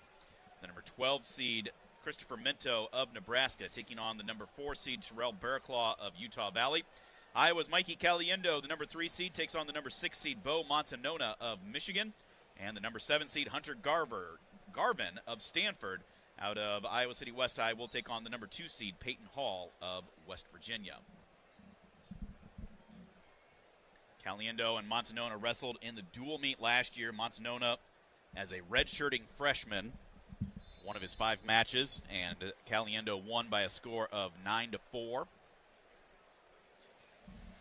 Team standings right now, Penn State 53.5, Nebraska 53, Okie State 38, Ohio State 32, Illinois 27, Cornell 26.5. Iowa, UNI, Virginia Tech tied for 7th with 26 points. I mean, Penn State's, 2-3 so far in the quarters? They won at 41, they won at 49, but they lost at 25, 33, and 57. No, they won 25. No, they got beat. Spratley won. Penn State. Oh, I thought you said No, Okie State. I'm Penn sorry. State. Yeah, they lost 25, 33, 57. Number 8 versus number 20 in the semifinals at 157. Wow. In Iowa, we grow corn, but the truth is corn grows Iowa. Corn grows feed for our livestock, food for our families, and clean-burning fuel. For your drive to the game, drive clean with Unleaded 88. Support Iowa corn farmers. Go to iowacorn.org to pump it up with Unleaded 88. Also, join the swarm and team up with Iowa athletes to support local charities. Make a difference today. Visit iowaswarm.com to learn more. It's Montona, long and lanky. Got good defense. See if Caliendo can do what Drake Ayala did, though, Mark, and just come out firing.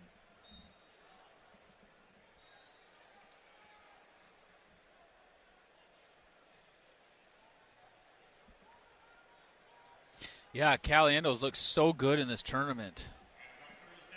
We'll just keep it rolling. See if we get a bonus point. Now I'm getting really crazy. I know it. Drake did it. So we got Penn State versus Oklahoma State head-to-head. So this is the first time that I've seen Cale and David Taylor have been facing off against each other. But I don't think David Taylor's in the corner. No, it's Gilman and Kennedy, isn't it? No. Front headlock attempt by Caliendo. Montona tries hipping us over with that overhook. Caliendo comes back out front. Mikey Hall gets taken down on mat number 6 by Hunter Garvin. I think Garvin's been having a great tournament. Boy, did he have a good tournament last year, too. Yeah.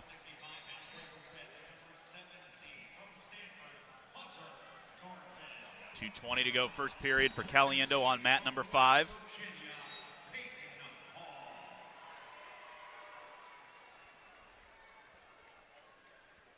At 6. Caliendo tries a slide by Montona. Comes into a body lock situation right on the edge of the mat. Trying to throw us. We throw him over, and then we go out of bounds. No points.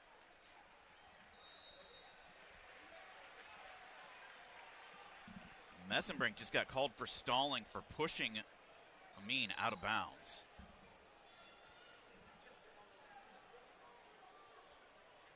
I wonder how many times he's been called for stalling in his career. I don't know Caliendo if head I've to ever the seen inside that shot. call made. There's Caliendo. Come on, finish the shot. This is what we were just talking about. Head of the outside shot. It's tough to finish. Montona locked through our crotch. We're not even trying to finish because you get in that situation, the guy starts cutting the corner, you don't want your shoulder to slip out. So right there is a perfect example of what Beatty and I were just talking about, how that shoulder pops out and then you're in trouble. So Caliendo just kind of sat in that position and waited for a stalemate. I want to look at my binoculars and watch this match closer up, but at the same time, if then I'm only focusing, which is my job. I should only be focusing on Caliendo, but there's so many other good matches that are going on. It's hard to just focus on one thing. Yeah. Front headlock stalemate. That's where we need to learn to get better from. We talked about the Big Tens. Caliendo, if he's going to beat Messenbrink, that's the spot. That's the area, one of them that he really needs to improve on to beat a guy like Messenbrink. It's a sweep attempt. Can't get it. Tries following up, but Montona squares back up with him.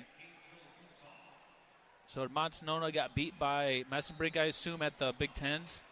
I think so. Little duck attempt right there by Caliendo. There's Montana. He's really good reactor, like second shot type guy. Yeah, he got beat 25-8 by Messenbrink. 18-4 in their dual meet. So we beat him up twice. Messenbrink get deep in on a shot on Amin. I cannot think of that coach's name for Oklahoma State that's in the corner with Gilman. It's driving me nuts. He wrestled at Oklahoma State, and I just cannot think of his name. Caliendo tries hitting a shot but didn't set it up really at all. First period is going to come to an end, 0-0, but a lot of action there between those two. Hunter Garvin still leads in the first period of his match, 3-1. Barraclaw and Pinto, no score at the end of the first period.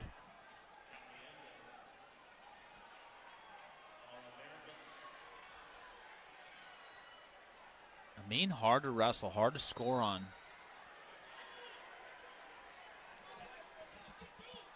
And first period comes to an end there, no score. So Messenbrink, no score at the end of the first period.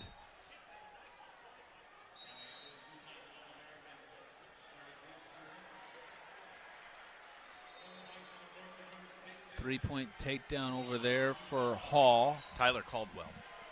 Oh, yeah, Caldwell. There's the escape for Montona. Now he's in on a shot on Caliendo. Caliendo, though, reaches down, trips him up. Hunter Garvin got taken down right at the very end of the first period, so he's trailing 4-3 to Peyton Hall, West Virginia, going into the second period.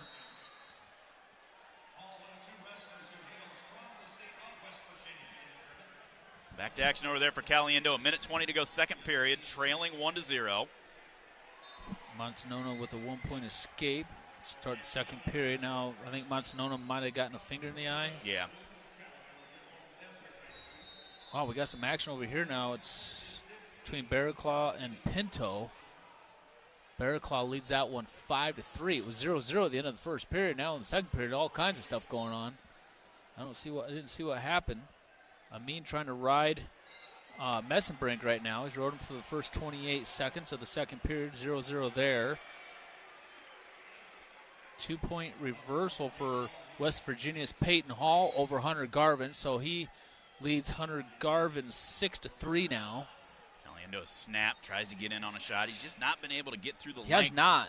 He has not been able to get through the deep into the legs really that much. There's a stall call. He does get to the leg, tries to cut off to the double. Scooting the hips around, nice. Steps over. Hooks the leg, call the takedown. He's still locked through our leg. We've got both of his legs. That should be 3. 30 seconds left. Get your arm out. He's got to get his arm out. He's got to pull his left arm out. Hook. Trying to see if he can stack him up for that neutral danger. Come on, get your left arm out or hook your right leg over his right leg. There you go. There he gets See it that? through. 3-1 is the lead for Caliendo with 10 seconds left in the second period. Man, that was a big takedown right there for Caliendo. Huge takedown. And man, how many shots did he have to hit, too, before he finally made something happen? Messenbrink with the takedown, so he leads 4-0 now. Nope, they waved it off, or did they keep it on?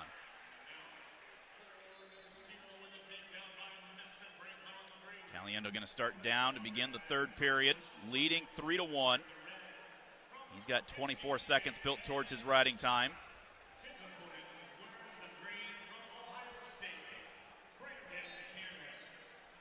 Right away, Montana goes into that claw ride. Caliendo, hand control out for the escape. So 4-1, Caliendo with the lead. Riding time not a factor.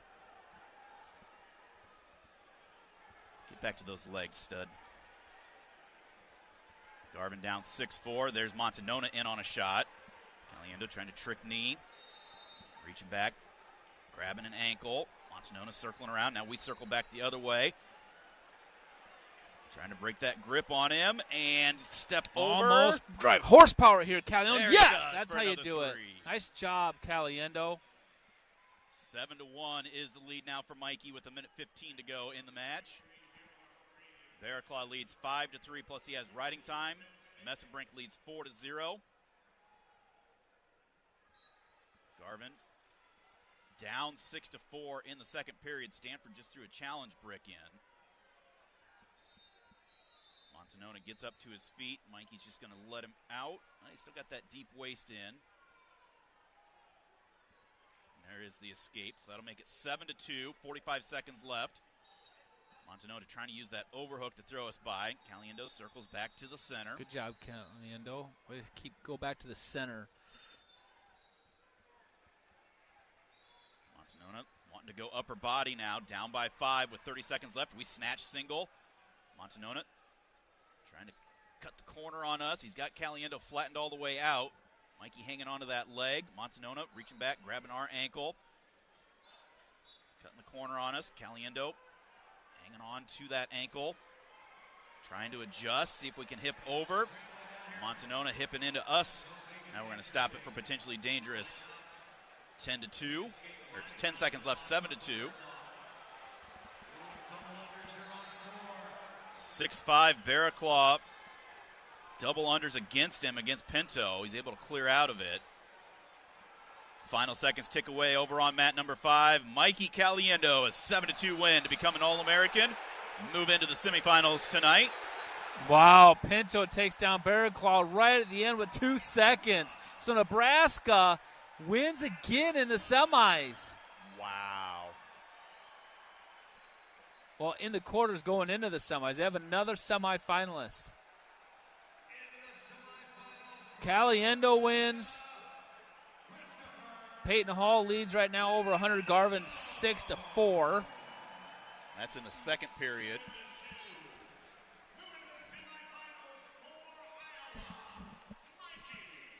Wow. Messenbrink right now up 4-0 over Amin. Nebraska on a roll right now. Only half a point out of first place from Penn State, and they both win here in the quarterfinals at 165 pounds. Iowa gets a semifinalist out of Caliendo. Caliendo wins 7-2. So Caliendo will most likely, we don't know yet, he's going to either wrestle in Garvin or Hall. Minto, the 12 seed from Nebraska, will be wrestling Messenbrink as Messenbrink wins 5-0. Messenbrink wins 5-0. So Messenbrink, so Penn State versus Nebraska in the semifinals tonight. And then Iowa be wrestling 6-5 now. This is a 6-5. Just look down on what position is Garvin all the way around behind Hall here, trying to, I think they're on the neutral position here, trying to go upper body with him. 1:20 to go. This match is far from over. This is who Caliendo will have the winner of. Garvin, though, I tell you what, sometimes he ends up getting fatigued, and he's starting to get really slow back to the center. If you remember his match in Carver Hawkeye Arena, came out on fire against Caliendo, took him down a couple of times, and then just hit a wall. He finds himself trailing by a point right now with about a minute to go. Hall hits a shot.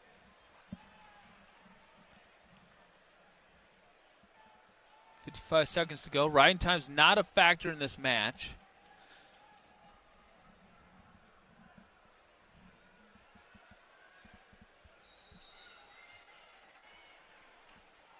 How big was that takedown right at the end of the first period for Peyton Hall?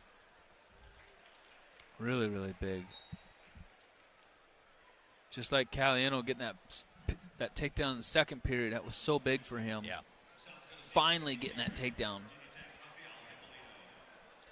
Dodge Street Tire and Auto, locally owned and operated, voted best of the area for the 10th consecutive year, proudly supports Hawkeye Wrestling. Trust Dodge Street Tire for honest auto repair and the best deals on Goodyear and Toyo tires. Dodge Street Tire and Auto, celebrating over 30 good years on the corner of Dodge and Church Streets in Iowa City. Also, we can all help prevent suicide. There is hope with the 988 Lifeline. Call or text 988 now. That's it. Peyton Hall is who Caliendo will be wrestling tonight. I don't think there's any history between them two, is there? So, no. Let's step out as we get ready for Patrick Kennedy coming up next. You're listening to Hawkeye Wrestling from Learfield. Hear that? That's the Iowa Lottery powering up the new Pac-Man scratch ticket, where you could jump your way to $50K in instant cash prizes. Even if you don't score big in your first round, you still get an extra life. Because you can enter non-winning tickets in the VIP club for a chance to win a Pac-Man arcade package, plus your share of $325,000 in cash prizes. That's a lot of Waka Waka winning. Woo-hoo! Pac-Man is registered and copyrighted by Bandai Namco Entertainment Inc. Enter and see rules at iLottery.com/VIP. Hawkeye fans, get ready for the game with Big Grove. As an official craft brewery of the Iowa Hawkeyes, we're excited to bring you the ultimate game-watching experience. Enjoy fan favorites like Easy Eddie and Citrus Surfer while cheering on the Hawks. Can't make it to Carver? Go to BigGrove.com and enter for your chance to win Hawkeye tickets all season long. Or join us at any of our 4 Iowa locations in Iowa City, Cedar Rapids, Des Moines, and Solon, where you can get out of the cold and enjoy warm hospitality while watching the game. Big Grove Brewery, your official watch party headquarters of the Hawkeyes, all season long. Go Hawks! This is Leah Pesha, and I've been saying, hit a deer, call Premier, for years.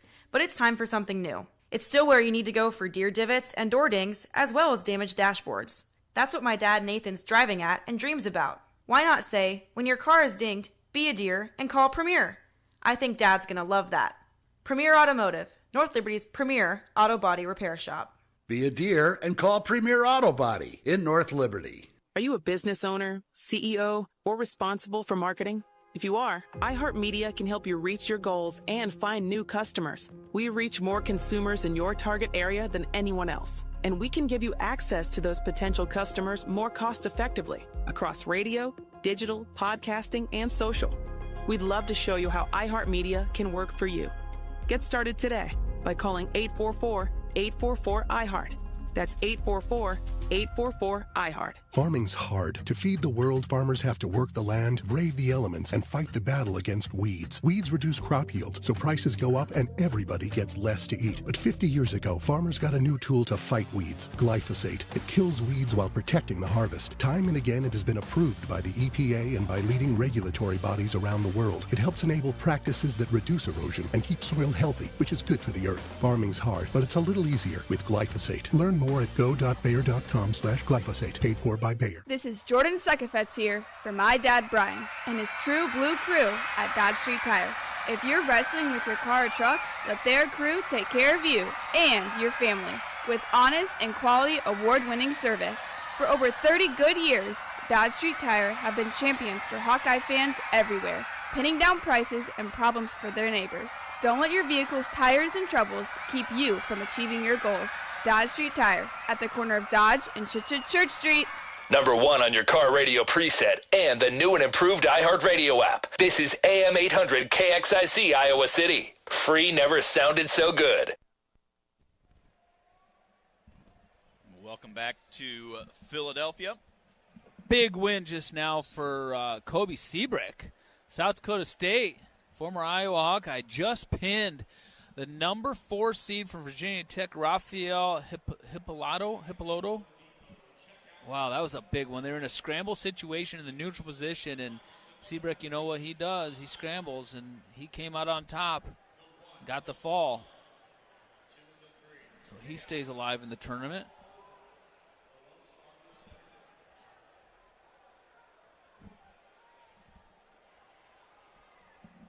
On the mats right now, on the outer mats, mat 7, Sparks of Minnesota against Hamilton of Virginia. Mat number 8, Ethan Miller of Maryland, Tommy Askey of Minnesota are in the tiebreakers, tied at 1. Mat number 1, Max Mayfield of Northwestern against Chandler Amaker of Central Michigan. And Northern Iowa's Jack Thompson just underway on mat number 2, taking on Gunnar Flipowitz of Army. 174 pounds. Quarterfinals about ready to get started. Patrick Kennedy will be on mat number 5. Patrick, the 11 seed, taking on the 3 seed Dean Hamdy of Oklahoma State.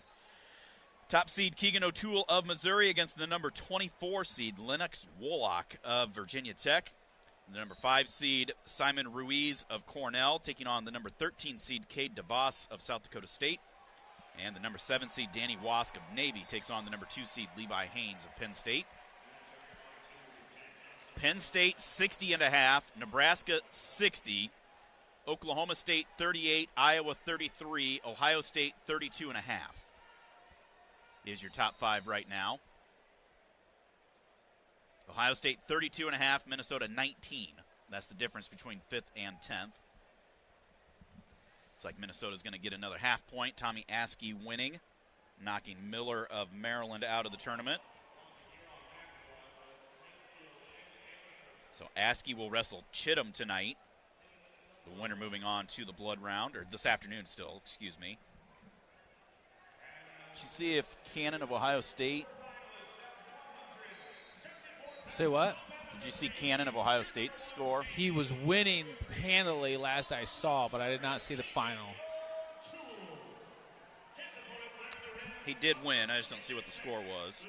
Hamdy in on a shot on Patrick Kennedy right now. Has Patrick's leg up in the air. Patrick Wizard trying to get his toe back to the mat.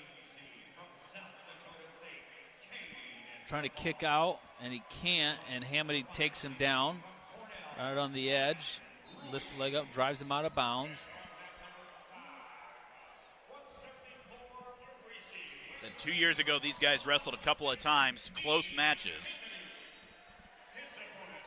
I think Hamdy is a completely different wrestler this year than he was in Madison. Patrick into a sit-out, trying to get that hand control. Does, gets the escape. Actually slipped as he tried to square up. That'll make it 3-1 in favor of Hamdy. Haynes in on a shot right now against Wask. About ready to finish and does. Well, we talked a little bit about it in the Oklahoma State duel when we wrestled them. You know, I think it was a really good move where the portal really helped out a guy like Hamdy, not only from a financial aspect of it, but also going to Oklahoma State to be coached by David Taylor.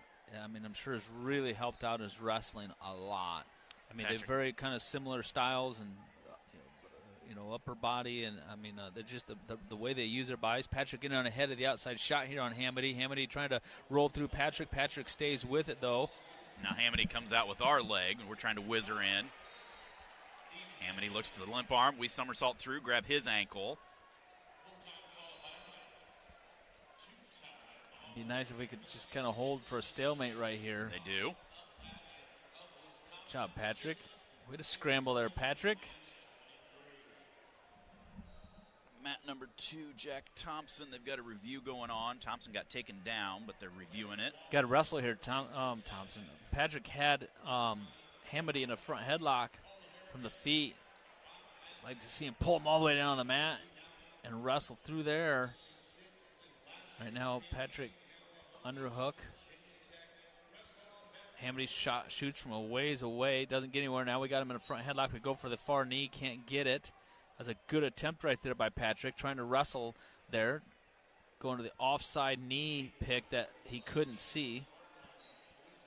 Back into that underhook into a front headlock.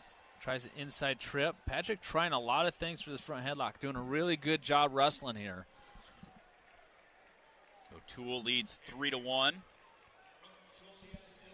3-1 is the lead as well for DeVos over Ruiz. And 3-1 is the lead for Haynes. So 3-1 on all 4 mats right now. At 174 pounds.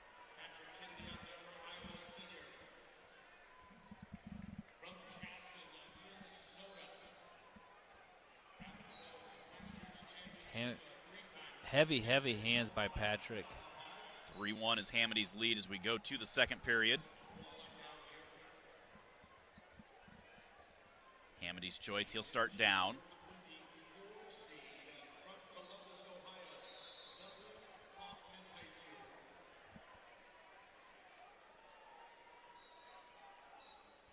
Hamdy goes down, gets up to his feet right away, and Patrick, no real effort to ride him there. So 4-1 is the lead for Hamdy. Patrick gets back into that front headlock. Now trying a 2-on-1. Hamdy tries to throw it by. They circle out of bounds, come back towards the center.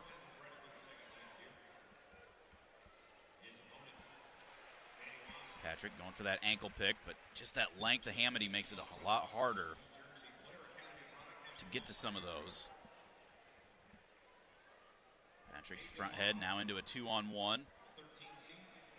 Tried a little foot sweep there. Yeah, Patrick's trying a lot of different things here. He's really honestly wrestling a good, smart match, but that time he got caught reaching big time. Hamdy dropped in on a low single coming out the back door on Patrick right now. Patrick got caught reaching with his right hand, and Hamdy timed it perfectly and dropped in on a low single.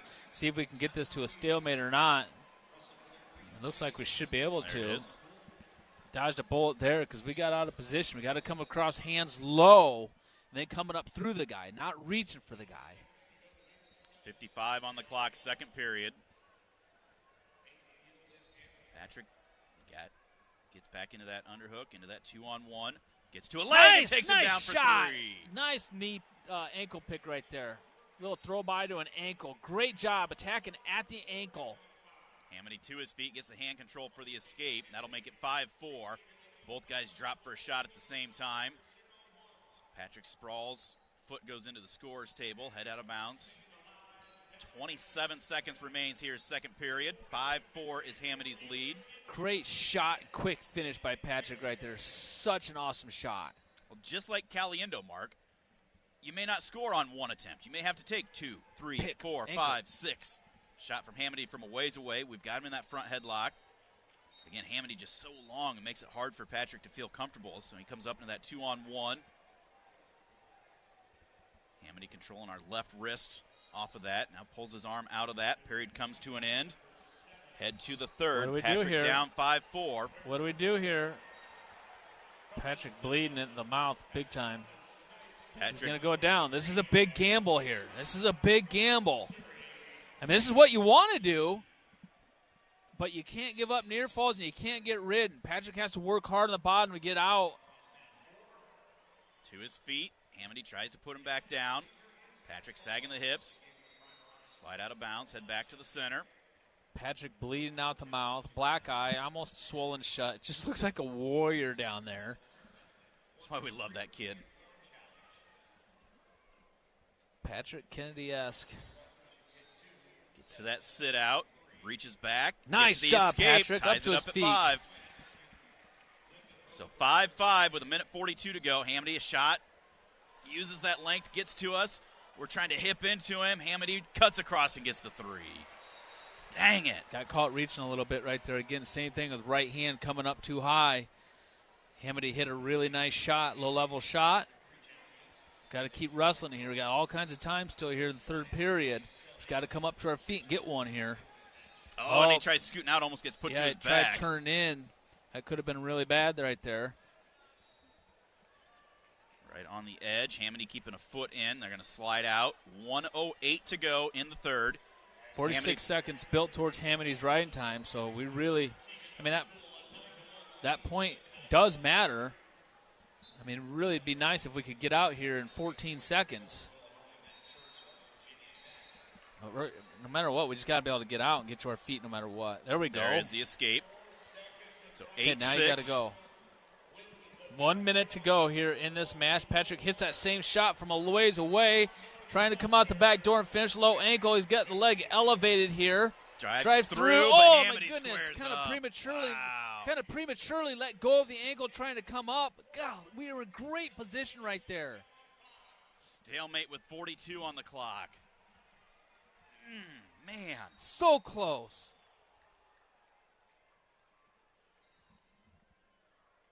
Goes underhook, throws it by, but Hamdy jumps out of the way. Patrick coming back across. 35 seconds left.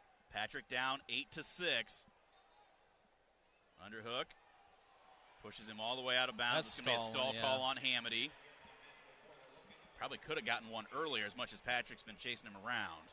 I don't know. Hamdy's shot quite a few times on us, too. We've got him in front headlock quite a few times off his shots, but we need to get to the legs. We need to get to the ankles again. Only 19 seconds. We take the shot, don't get it. Haynes gets a takedown to take a 7-2 lead. 10 seconds left. Patrick front head tries the inside trip. Hamdy out of bounds. And Patrick Kennedy's going to come up just short once again against Hamdy. by a score of 8-6. Great match by Patrick Kennedy, though. Well wrestled match by Patrick Kennedy. If he wrestles like that through the backside, Mark, he's going to finish pretty high on that podium. Yeah.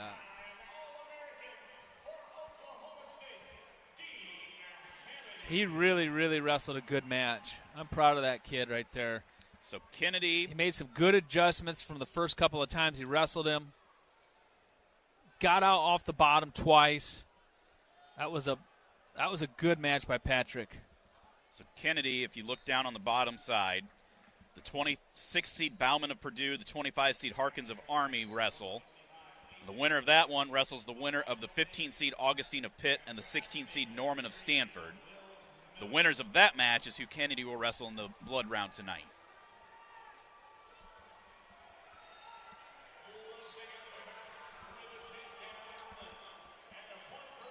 So close. So Hamdy and Haynes.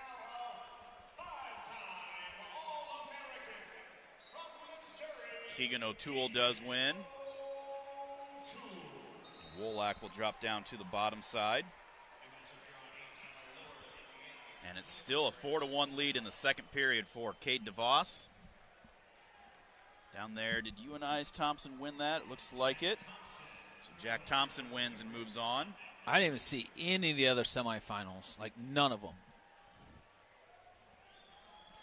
Haynes won, I assume? Yes, Haynes won and O'Toole won.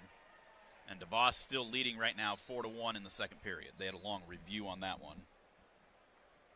Let's see, 165. Hamilton, the 25 seed, knocks off Sparks of Minnesota.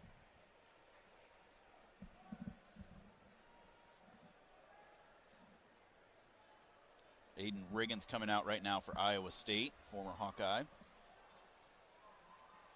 Wow, Cade DeVos, Southeast Polk, South Dakota State, up 4-1. He's the 13th seed, up 4-1 on the 5 seed, Simon Ruiz from Cornell. That's only in the second period. Illinois got another win on the backside. Scholes stays alive, so Scholes will take on Thompson. UNI and Illinois head-to-head right now. Illinois a half a point ahead of the Panthers for 6th place. Iowa half a point ahead of Ohio State for 4th place.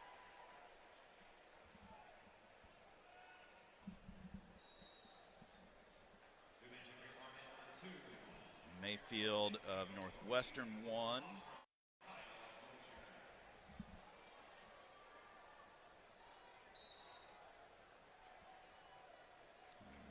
Look to see if we've got a mat assignment yet for Gabe Arnold. Not yet.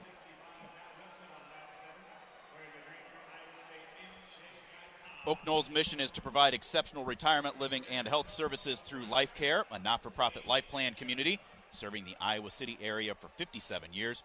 Oak Knoll, conveniently located near the University of Iowa Healthcare Campus, Kinnick Stadium, Carver Hawkeye Arena, and downtown Iowa City. Proud sponsor of Hawkeye Athletics. Visit oakknoll.com to learn more. Also, as the official wireless partner of the Iowa Hawkeyes, U.S. Cellular reminds you that on game days, your hands are for cheering, not texting, because game days are built for the Hawkeyes. U.S. Cellular, built for us. Well, Nebraska's going to pick up a couple extra bonus points for a fall right down here. Pinto has Gayton of Iowa State on his back, and it's pretty tight. And a lot of time. Well, maybe he's not going to get him pinned, but man, that would be huge for Nebraska if they picked up a couple more 14-1, so he's probably going to at least get a tech fall. He's trying to get the near falls right there. Gaitan reaching back, trying to grab the head for a defensive fall. There it is. That's going to do it. That's going to do it. That's going to give Nebraska an extra 1.5 points. So that'll be 2 more points for them. They'll be 5.5 out of first place right now.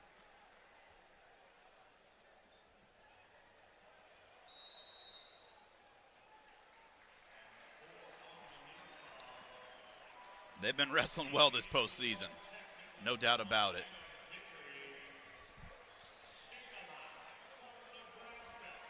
More blood time, it looks like, for DeVos. He's got a bloody nose. He still leads 4-2 with a minute to go. So Gaitan for Iowa State is out. Is that another Iowa State over on mat 1? Get back to it. Yeah, that's Riggins. Scoreless in the second. About ready to get a reversal, though. And does.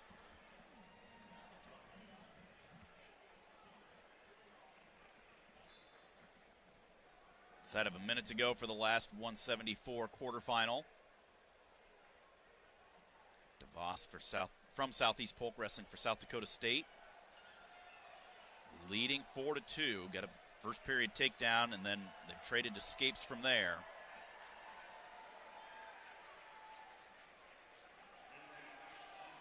Reshot right there, gets to the leg. Just kind of holding on for position, though. Ruiz, reach back over.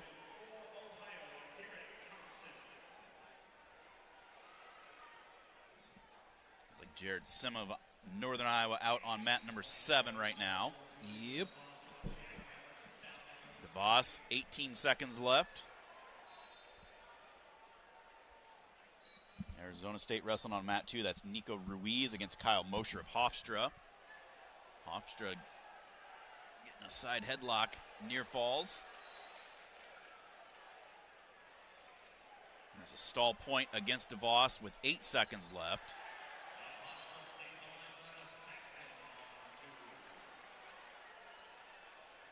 And DeVos is going to win by a score of 4-3. So the 13 seed into the semifinals. We're going to step out for a break. We'll be back with more from Philadelphia and the Wells Fargo Center, the 2025 NCAA Wrestling Championships. This is Hawkeye Wrestling from Learfield. Hey Hawk fans, ready to elevate your game day experience? Introducing Daydreamer Cannabis Infused Beverages. Made locally in North Liberty, Iowa, Daydreamer is your all-natural, low-calorie lifestyle beverage made with real fruit. It's light, healthy, and alcohol-free. Just what you need to keep you relaxed when the game heats up. So grab yourself a Daydreamer. Sip local and dream big. As always, enjoy responsibly. Visit us online at enjoydaydreamer.com. This is Jordan Sekefetz here for my dad Brian and his True Blue crew at Dodge Street Tire. If you're wrestling with your car or truck, let their crew take care of you and your family with honest and quality award-winning service. For 30 good years, Dodge Street Tire have been champions for Hawkeye and problems for their neighbors. Don't let your vehicle's tires and troubles keep you from achieving your goals. Dodge Street Tire at the corner of Dodge and Church Street. You might think Iowa grows corn, but the truth is, corn grows Iowa. Corn can even fuel your drive to watch the Hawkeyes play when you choose Unleaded 88. It's a fuel that's cheaper, cleaner, and greener. Plus, it's homegrown, making Unleaded 88 the clear choice at the pump and totally worth the hype. So as you head to cheer on the Hawkeyes this season, don't just fuel up. Pump it up with Unleaded 88. Find Unleaded 88 at a station near you. Go to iowacorn.org/88. Hello, Iowa. Here's a promise. Wherever you are in this great state, University of Iowa Healthcare is here for you, even if you never walk through our doors. Educating, caring, leading research, sharing our expertise with all. Because we believe that UI Healthcare is here to make all of Iowa better. UI Healthcare, changing medicine, changing lives. Visit uihealthcare.org.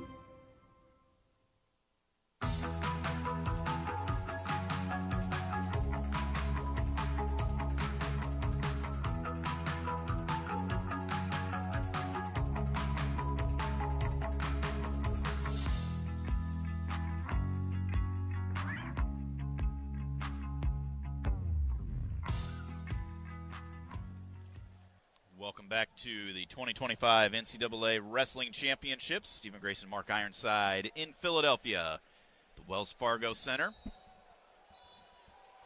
A little bit cooler and breezy today than it has been through the rest of the week, but the action has been hot here on the inside.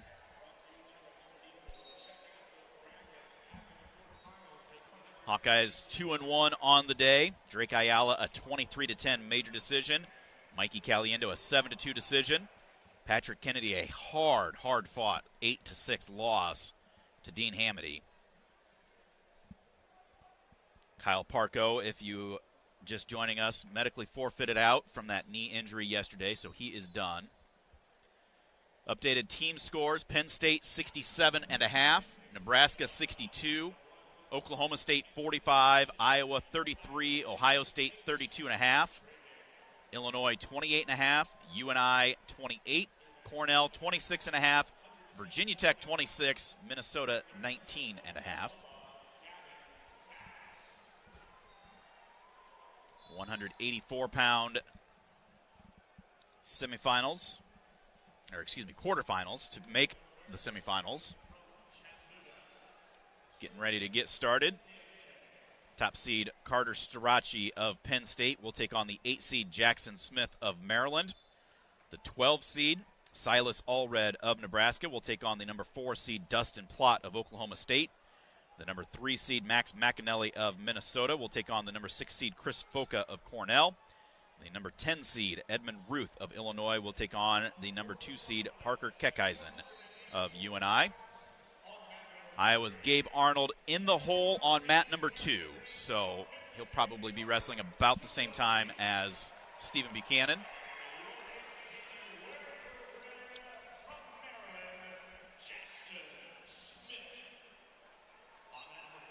Arnold, the only Hawkeye that would wrestle 2 matches this session. If he wins his first one, he will wrestle another one yet this afternoon. And then guys that lose in the quarterfinals have to wrestle twice tonight.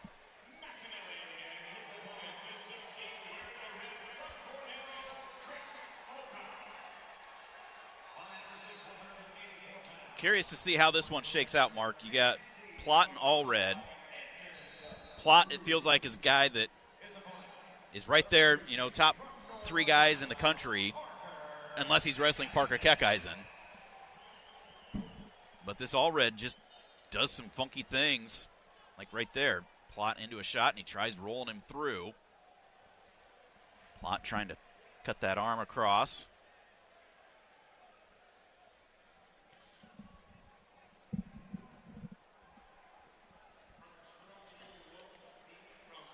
Jackson Smith. Jackson Smith from Maryland has had a couple of pins so far in this tournament. And that's a kid that Arnold's always had a tough time with. He's wrestling Strachey. Strachey beat him in the duel 20-3, beat him in the Big Tens 12-2. He has his number. He's having a good tournament. Keckeisen with a takedown over Ruth leads that 3-0.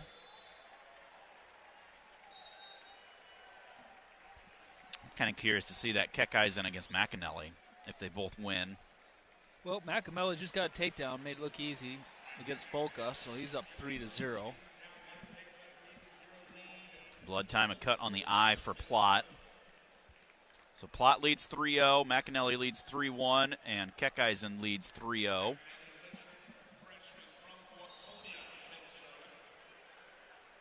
Wow, second time I've seen that. Penn State getting called for stalling. Oh, okay. Never mind. They just changed it. They called stalling going out of bounds. It happened against Messenbrink. And I thought they just called Strachey for the same thing, but they changed it, corrected it to stalling on red. Well, Strachey's been chasing that Jackson Smith all over the mat. Keckeisen putting on a good ride on Ruth right now. Almost 2 minutes of riding time with 45 seconds to go in the first period. Half attempt there by Strachey. Smith throwing that whizzer in. Slide out of bounds, no points.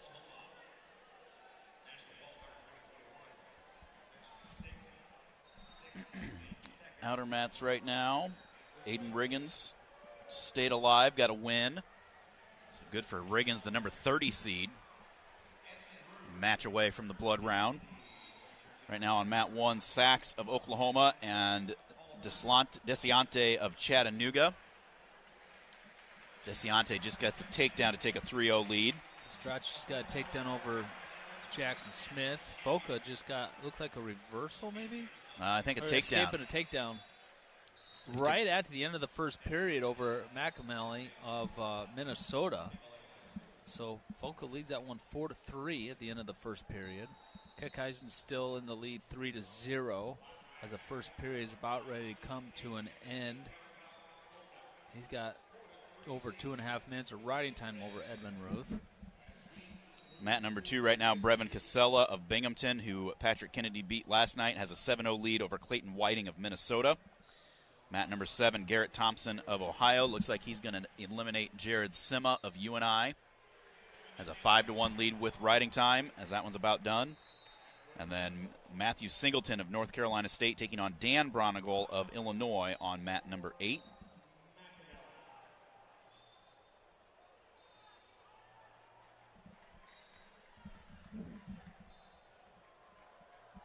University of Iowa Healthcare is here for you no matter where you are in the state, changing medicine and changing lives for all of Iowa and beyond. Visit uihealthcare.org.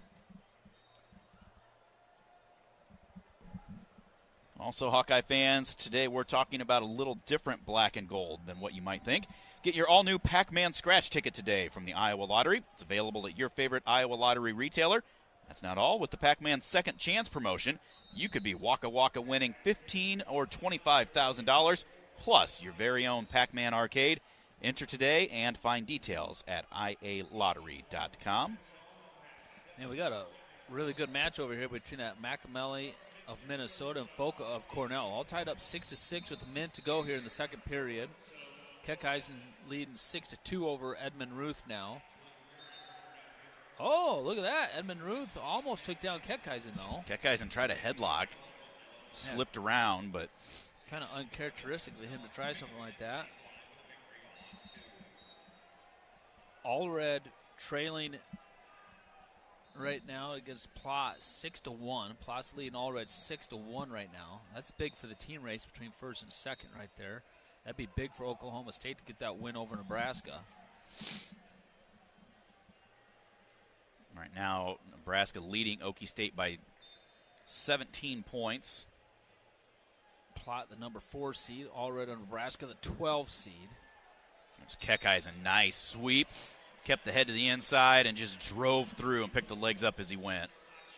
Finished for another 3. There's McAnally in on a shot. Thought he had it, but Foca able to scramble.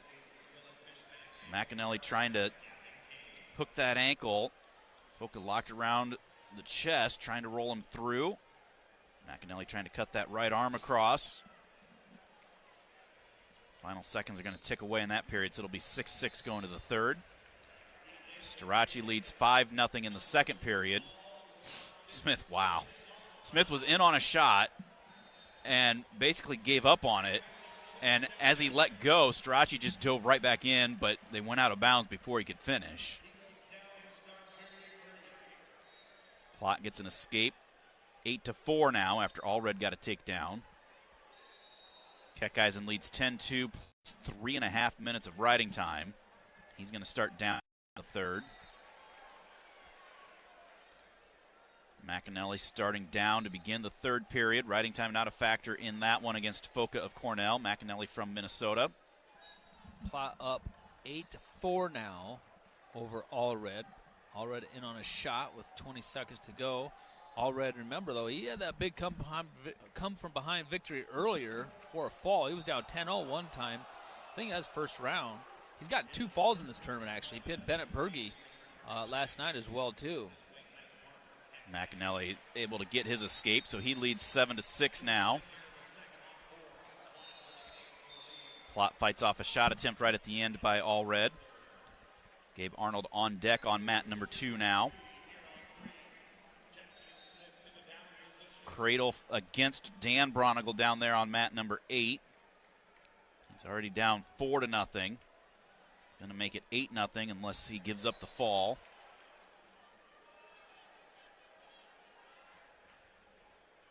Well, this match between McAmally and Foca has been really fun and exciting to watch. Feels like every year you've got that where as Ruth takes down Keckeisen. Feels like every year you come in, it's nice scramble over there by McAnally. Out scrambles Fokin, gets the takedown, makes it 10-6. You don't really hear much about Cornell, and then they come in here and it's like, wow, where'd this guy come from? He's a dude. And they always have some guys that, I mean, they're top 10 right now, 27 points in 8th place. Michael Kemmer in the corner over there for Minnesota's McAmelly. Michael Kemmer was at Cornell last year, actually, as assistant coach. 15 seconds left. McAnally leading 10-7. Going to get hit with a stall call. He's going to be able to dance around, sprawl a couple of times, and McAnally will move on into the semifinals.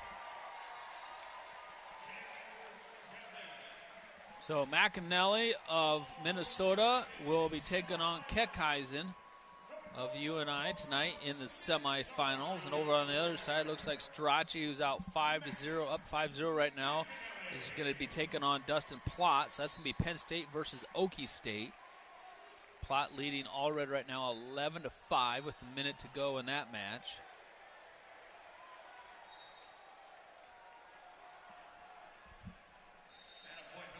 Keckeisen does get a major decision, so that's going to jump UNI up ahead of the Hawkeyes into 4th place. They will have 36 to our 33.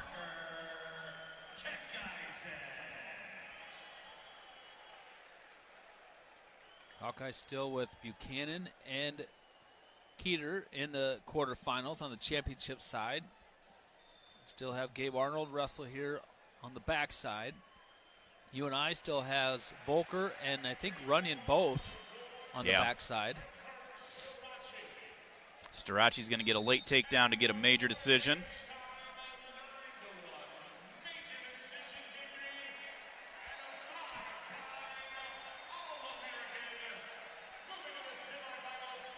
Allred in on a shot against Plott. Short time though, and Plott could even give this up and still be okay. But he's going to fight it off anyways. So Plott does win. One of the few weights that's gone to seed in the semis. 1-4 versus 2-3. I think that's the first one that has gone to seed for the semifinals.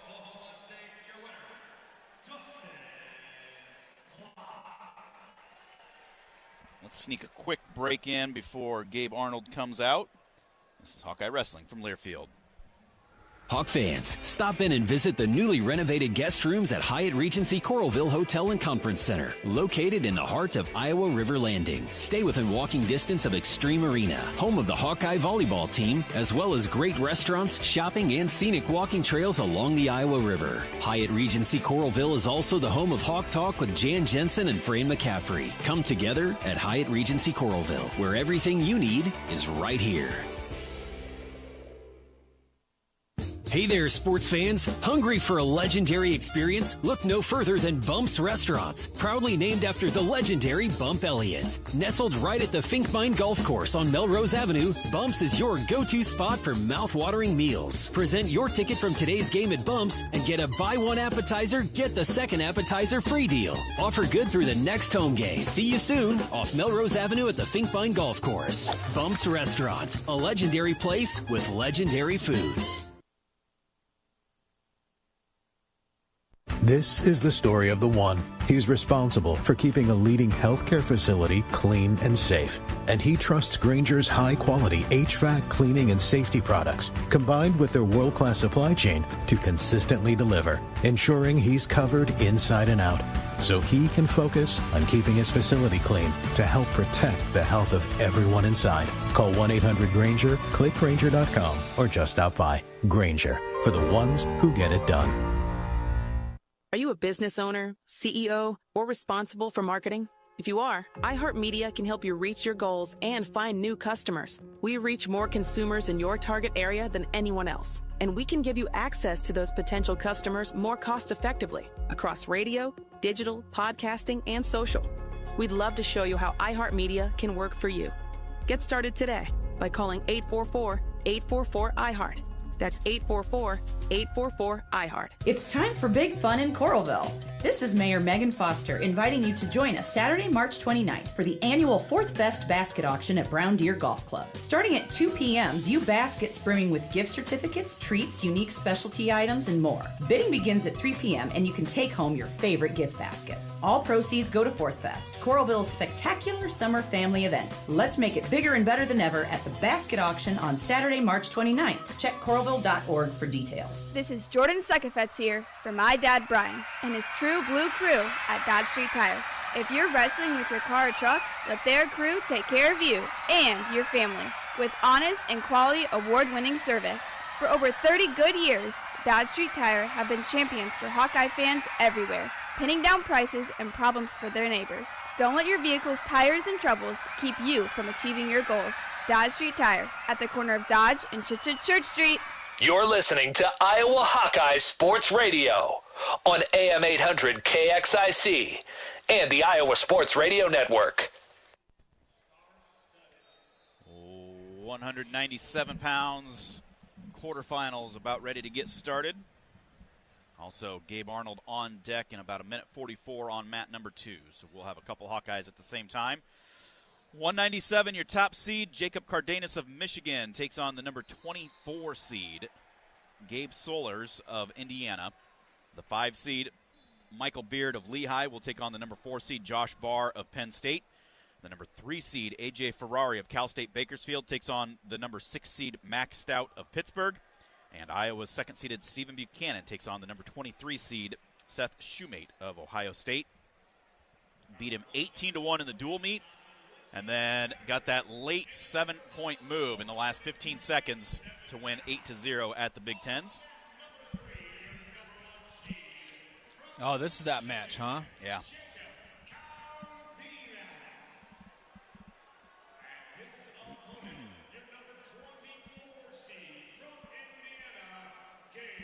Right now on mat number 2, Fishback of NC State a minute to go leads Gavin Kane of North Carolina 6-3. Kane does have riding time, though. Buchanan going to be on mat number 6 against Shumate.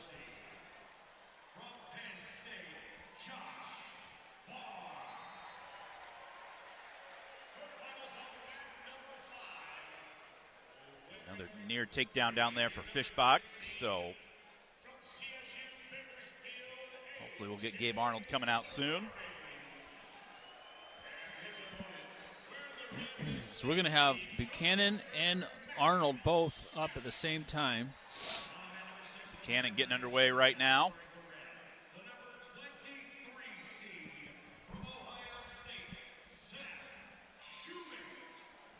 Shumate into a front headlock on Buchanan. Guys reaching to that far knee, but Buchanan able to square up. Circle out of bounds, head back to the center. Shumate, the 23 seed, knocking off the 26 seed Zurowski from Ryder last night to get here. We've said it many times. This tournament, you got to be ready. It doesn't matter what that number is. These guys deserve to be here. They are caliber or quality caliber opponents.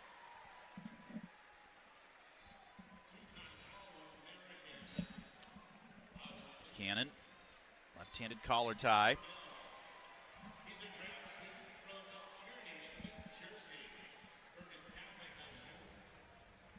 Seeing him be a little slow working into a match, but start to turn things on. Let's see if he can get it going here in this first period. Takes a shot attempt and then a reshot into a throw by Shumate. They go out of bounds. No points awarded. No points. That is no points for sure. They're going to talk it over. They do say 3 takedown. Terry's going to challenge that. I would say no points. I agree with that. That's a good time to throw that break. Here comes Arnold out on mat number 2. Arnold taking on Malachi Duvall of George Mason. had a 10-0 lead on Silas Allred yesterday before Allred came back and beat him. Gabe dropped. Looked like he was going to get to that ankle right off the whistle, but unable to follow through with it. Now Duvall in on a shot on Gabe. Gets Gabe draped up over the back. Trying to come through the back door. Gabe comes out front, doing the splits, trying to break that grip. Looking to trick knee. Turns, tries to kick away. Duvall gets to the ankle for the 3. Oh, dang it. Come on, Gabe.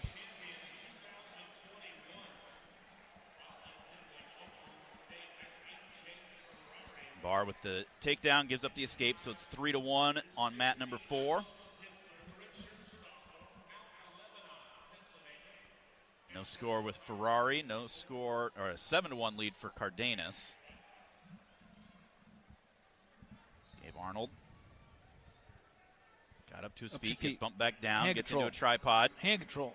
There you go. Up shoot, turn in. There you go. There's the escape, so 3-1, Gabe trails.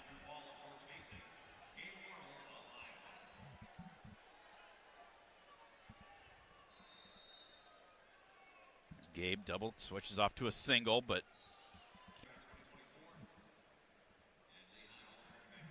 well, they're looking over the scoreboard right now, and if you didn't get the takedown, then they got to take the riding time off. Right now they have 3 seconds riding time. Almost looks like they're messing with the riding time. To you, like the referee's talking to the scorers table? Yeah. Shot by Duvall against Gabe, but he blocks that off. They do wave off the takedown. And give the brick back. That was a good call. That was a good job throwing the brick in. The whole crowd. Another shot. The whole crowd's booing. Like, I just don't understand why everybody still hates us. Like, that was legit. I mean, a good thing to throw the brick in. And it's not like those referees make the call. It goes straight up to someone in a neutral position that has not seen it, and they're the ones that make the call. There's Gabe in on a shot, head to the inside. And the Ohio State coaches didn't argue that at all. Gabe trying to come through, but allows Duvall to dive over and grab our ankle. He's on mat 2. Buchanan on mat 6. A minute to go in the first period for Buchanan. No score. Gabe Arnold, 25 seconds to go in the first, down 3-1. Barr with another takedown, leads 10-2 now. Who? Barr on mat 4. Oh, Barr. There's a shot. Nice shot by Shumate. And takes Stephen Buchanan down.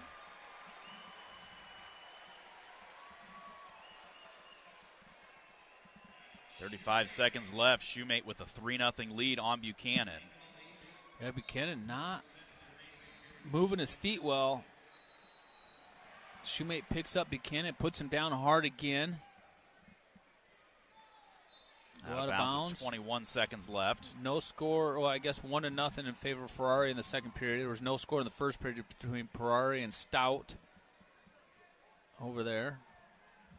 Gabe trails 3-1. Start of the second period on mat number 2. Big 21 seconds here for Buchanan. Try and get out here in this 21 seconds. Does. So 3-1. Now let's see if he gets those feet moving just a little bit more. Well, when you're behind, I mean, now you know you got to go.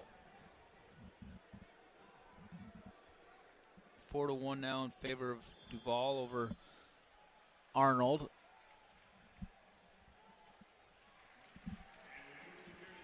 All right. Start the second period. Buchanan's choice. He's going to go down. Shumate with 28 seconds built towards his riding time.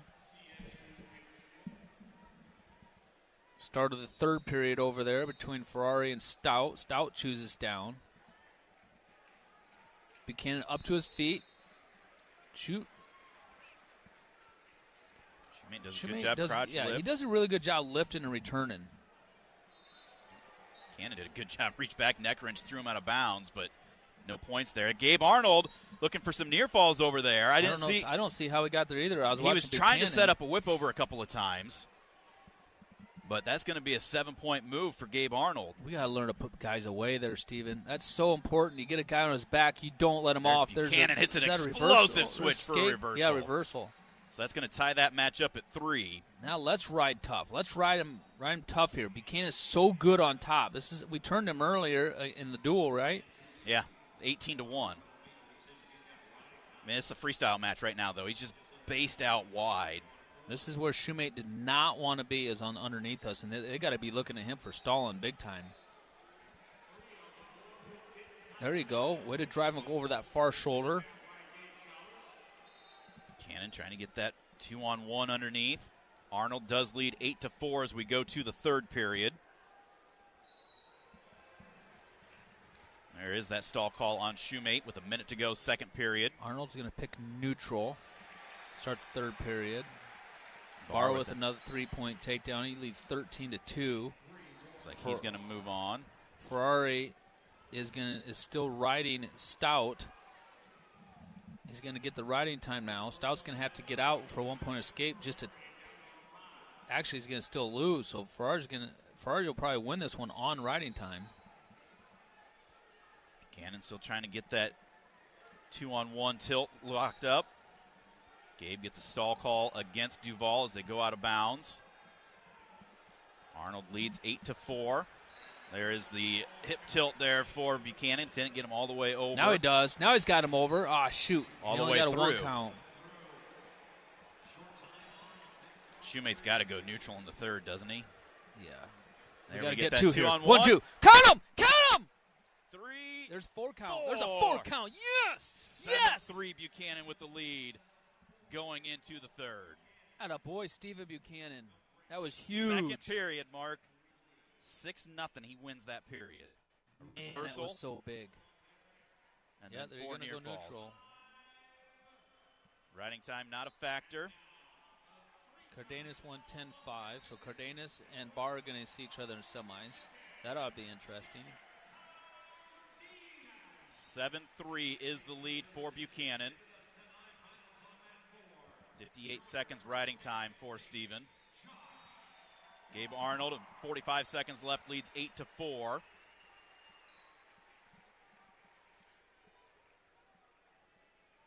Ferrari is going to get the ride out, so he will win 2-0. Nice, Gabe. Almost got a throw by. And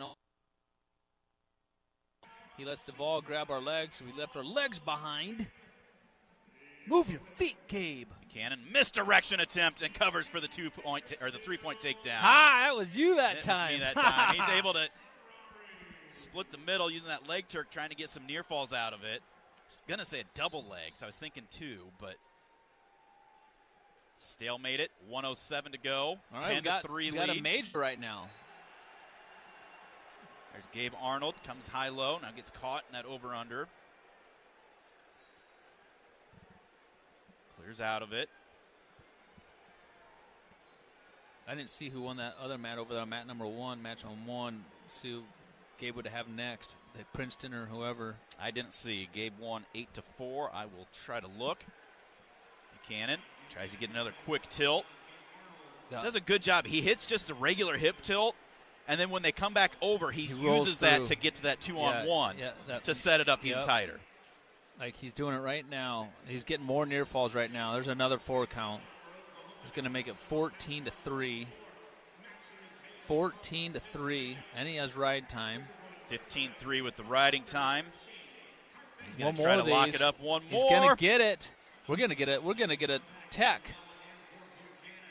18-3. Wow, look at that. Steven Buchanan. Buchanan. Boy, Steven Buchanan. An All-American again, and he's headed to the semifinals with the tech fall. Yeah. We're going to step out and take a break. We will be back with the heavyweights quarterfinals right after this. This is Hawkeye Wrestling from Learfield. This is Jordan Sekefetz here for my dad Brian and his True Blue crew at Dodge Street Tire. If you're wrestling with your car or truck, let their crew take care of you and your family with honest and quality award-winning service. For over 30 good years, Dodge Street Tire have been champions for Hawkeye fans everywhere. pinning down prices and problems for their neighbors. Don't let your vehicle's tires and troubles keep you from achieving your goals. Dodge Street Tire at the corner of Dodge and Church Street. Hey Hawk fans, ready to elevate your game day experience? Introducing Daydreamer Cannabis-infused beverages. Made locally in North Liberty, Iowa, Daydreamer is your all-natural, low-calorie lifestyle beverage made with real fruit. It's light, healthy, and alcohol-free. Just what you need to keep you relaxed when the game heats up. So grab yourself a Daydreamer. Sip local and dream big. As always, enjoy responsibly. Visit us online at enjoydaydreamer.com. Hawkeye fans, get ready for the game with Big Grove. As an official craft brewery of the Iowa Hawkeyes, we're excited to bring you the ultimate game-watching experience. Enjoy fan favorites like Easy Eddie and Citrus Surfer while cheering on the Hawks. Can't make it to Carver? Join us at any of our 4 Iowa locations in Iowa City, Cedar Rapids, Des Moines, and Solon, where you can get out of the cold and enjoy warm hospitality while watching the game. Big Grove Brewery, your official watch party headquarters of the Iowa Hawkeyes all season long. Go Hawks! Hear that? That's the Iowa Lottery powering up the new Pac-Man scratch ticket, where you could jump your way to $50K in instant cash prizes. Even if you don't score big in your first round, you still get an extra life. Because you can enter non-winning tickets in the VIP club for a chance to win a Pac-Man arcade package, plus your share of $325,000 in cash prizes. That's a lot of waka winning. Woohoo! Pac-Man is registered and copyrighted by Bandai Namco Entertainment Inc. Enter and see rules at iLottery.com/VIP.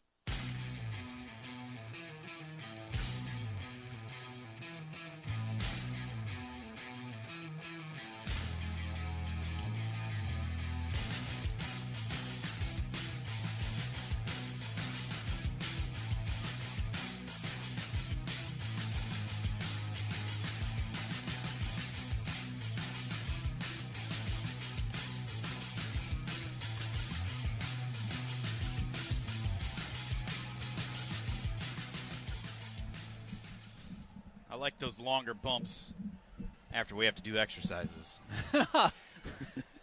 Give me another 10 to 15 seconds to try to catch my oxygen. 20 squat jumps for those scoring at home. With that tech fall by Stephen Buchanan. If you want to join along with us at home, get your exercises. 30-second foot fire for Drake Ayala.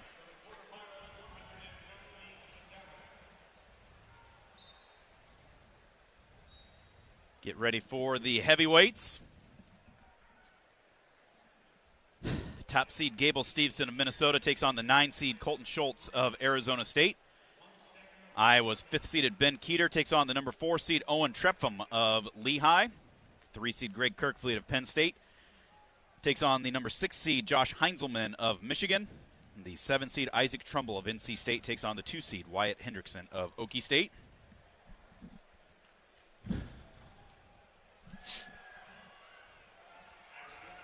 Gabe Arnold will be wrestling DJ Parker of Oklahoma yet this session. I wonder how Heitzelman and Kirkleet's gone this year. Well, fancy that you asked. Heitzelman, where's he from? He was a transfer, right?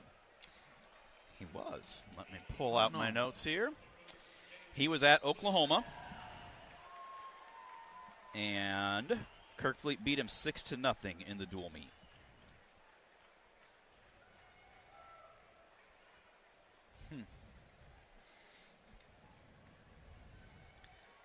It's a 5-time qualifier. He's made the round of 12 once. Otherwise, hasn't been close to the podium. So he's in the round of 12 at least here.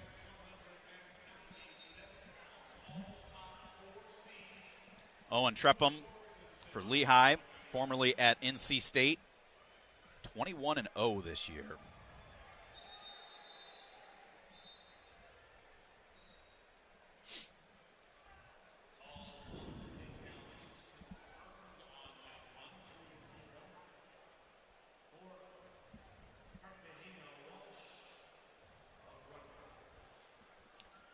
Looking through some things here.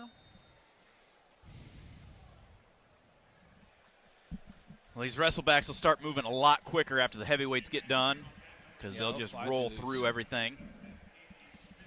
But we will have to stick around and wait for Gabe Arnold to wrestle that second match.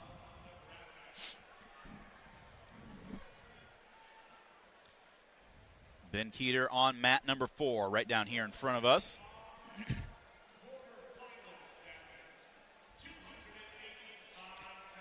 Penn State 83.5, Nebraska 62, Okie State 52, Iowa 42. UNI 36 rounds out your top 5. Ohio State 32.5, Illinois 28.5, Cornell 27, Minnesota 26.5, Virginia Tech 26. 15 seconds in, and Stevenson already takes down Colton Schultz.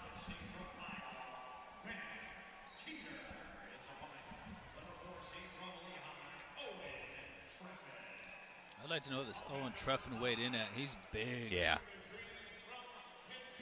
Keeter's been wrestling his best wrestling of the year, though, this postseason, which is awesome. There's Kirkley gets a takedown on Heintzelman. Between him and Ben. Nice shot by Gable Stevenson, but look at that. Schultz did a good job, got his leg back. Hendrickson, the takedown over there. 2 takedowns. He leads 6-1. Oh, shoot. Keeter. Yeah. Leaning heavy, but able to scramble out for the moment, and no points given up. Wow, great job by Ben Keeter right there, where it kind of looked like he hit almost like a reshot, and then Trumpin came around behind him, but Ben scrambled like crazy to did not give up that takedown, and Truffin was all the way around behind him. Great wrestling right there by Ben Keeter. Right off the whistle, Truffin pokes Keeter in the eye. They stop it for a moment. Get back after it here.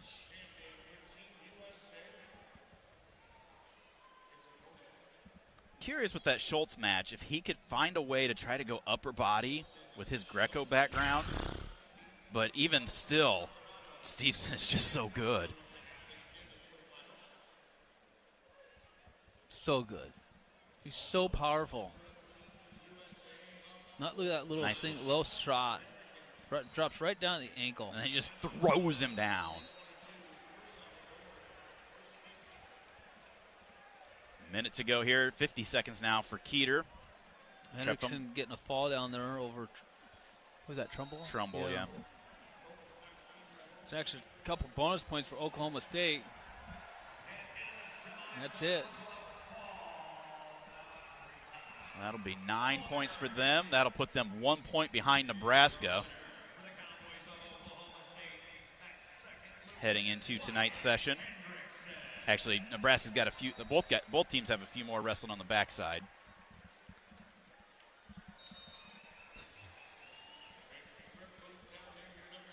Kirkfleet up 4-0. Stevenson up 6-2.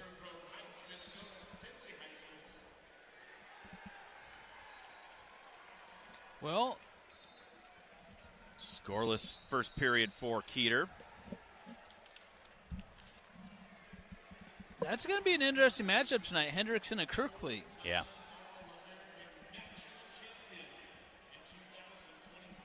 Trepham's choice. He'll go down against Keeter here to begin the second period.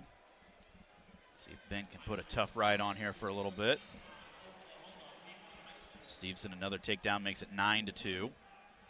Trefham up to his feet. Keeter trying to pick him up, trying to trip him down. Does. Nice job, Keeter. Attaboy, Ben. Works him back down to the mat, trying to pull him into a sit-out. Trefham trying to get that hand control.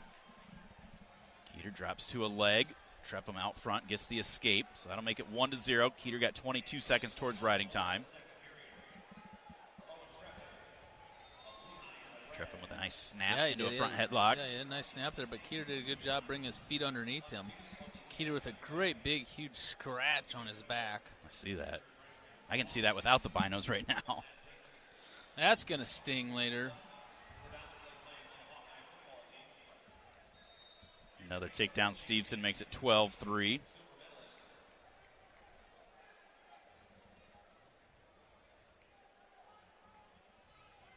Minute to go, second period. Keeter down 1-0.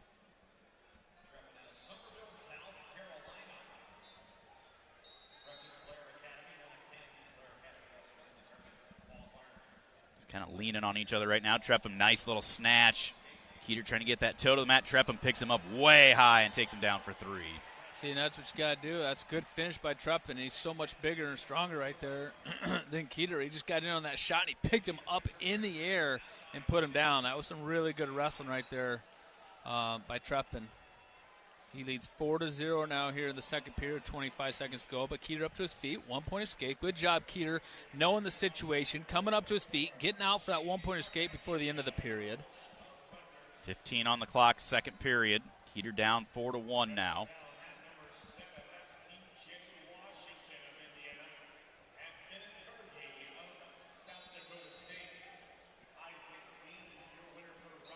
Period comes to an end, so Keeter's choice here in the third. He's going to go underneath.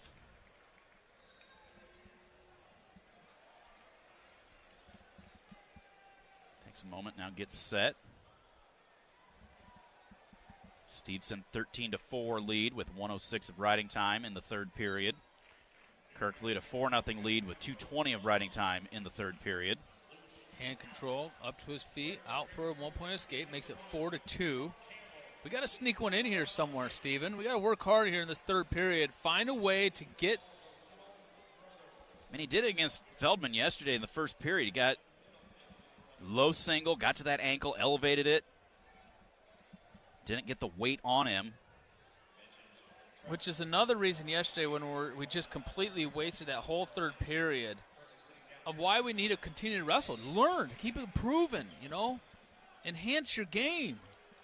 Score one more. Go get one, even just for a major. What if it's right now for a win? You just put yourself in a position where you need to go get one more. And we just didn't do it. Now we're in a situation we need to do it for the win. Let's go.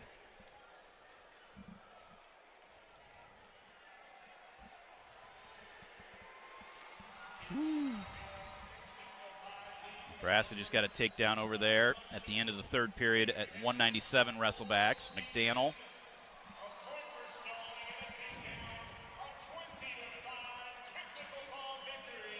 Stevenson wins 20-5. Well, Schultz lasted all but 38 seconds. Keeter down to 35 seconds left, down 4-2. Takes an attempt, misses. They go out of bounds, stall call on Lehigh, backing out. 29 on the clock.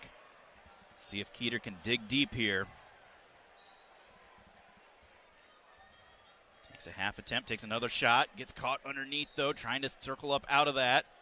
15 seconds to go. Trepham trying to circle back in. Keeter tries a duck, Trepham into a front headlock. Keeter trying to drive through. Now Trepham just circles back towards the center. Keeter just runs at him and is going to run out of time. Keeter will drop down to the blood round with a 4-2 loss.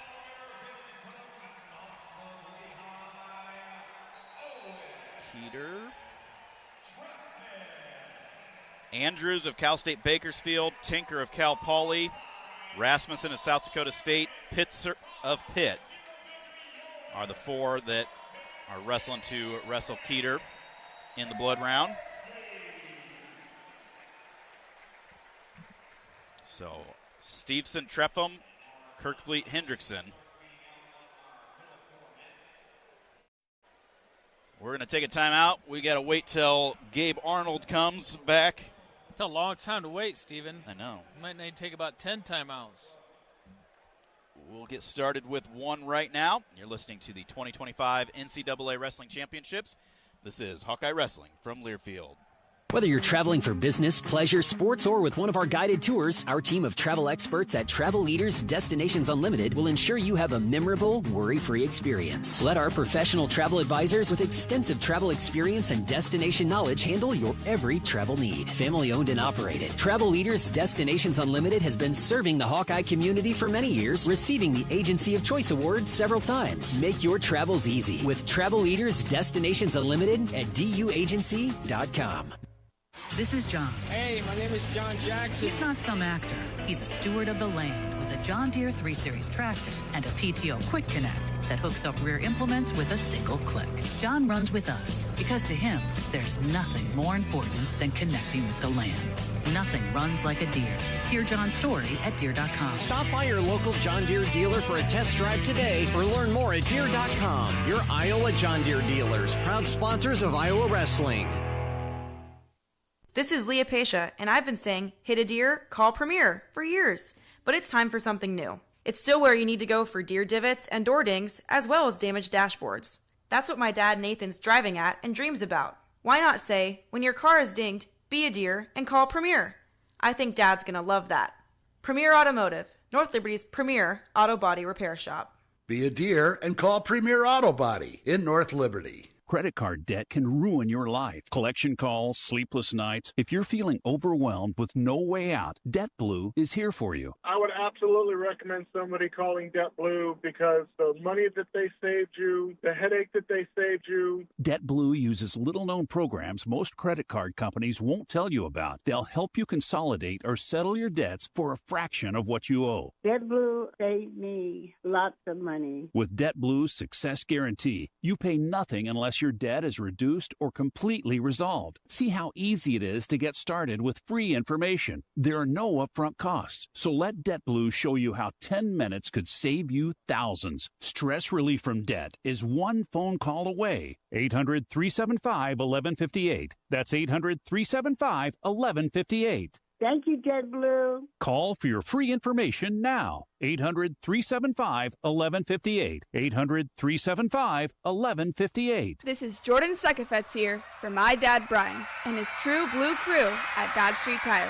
If you're wrestling with your car or truck, let their crew take care of you and your family with honest and quality award-winning service. For over 30 good years, Dodge Street Tire have been champions for Hawkeye fans everywhere, pinning down prices and problems for their neighbors. Don't let your vehicle's tires and troubles keep you from achieving your goals. Dodge Street Tire at the corner of Dodge and Church Street. Number 1 on your car radio preset and the new and improved iHeartRadio app. This is AM 800 KXIC Iowa City. Free never sounded so good. Our mission at Oak Knoll is to provide exceptional retirement living and health services through life care. I'm Steve Rowe, CEO. We are a not-for-profit life plan community and have served the Iowa City area for 58 years. Oak Knoll is located near the University of Iowa hospitals and clinics, Kinnick Stadium, Carver Hawkeye Arena, Hancher Auditorium, and downtown Iowa City. Visit our website at oakknoll.com to learn more. We are a proud sponsor of Hawkeye Athletics. Go Hawks! Something big is happening at Hy-Vee. We've just lowered thousands and thousands of prices on thousands and thousands of items in every aisle and in every department. Online, too. And on many of your favorite products. We've even matched prices with some of the biggest discount stores in the country. Because we get it, times are still tough. So we'll continue to work hard to bring you new lower prices on thousands of items. Things are looking different at Hy-Vee. Come see for yourself. Hello, Iowa. Here's a promise. Wherever you are in this great state, University of Iowa Healthcare is here for you, even if you never walk through our doors. Educating, caring, leading research, sharing our expertise with all.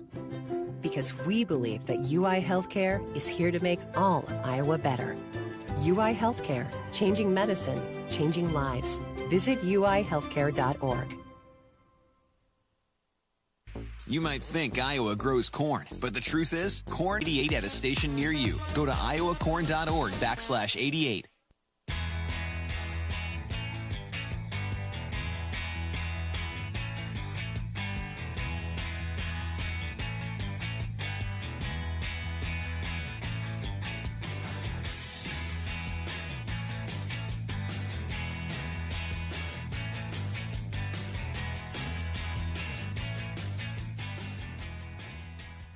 Welcome back to Philadelphia's Wells Fargo Center. 2025 NCAA Wrestling Championships. Stephen Grace, Mark Ironside through the quarterfinals, getting ready for consolations round number 3. Winners of those will wrestle quarterfinal losers in the round of 12 tonight. Right now out on the mat, Number 7 seed Wyatt Volker from UNI leading right now, 4-1. That's in the second period, 50 seconds to go. He's leading the number 25 seed Patrick Brophy of Citadel. Again, that one's 4-1. They still have Lance Runyon to come out for UNI, their heavyweight. DJ Washington of Indiana just knocks off number 5 seeded Bennett Berge of South Dakota State. Did he really? 12-0. Wow. Well, you know that Washington can wrestle. Yeah.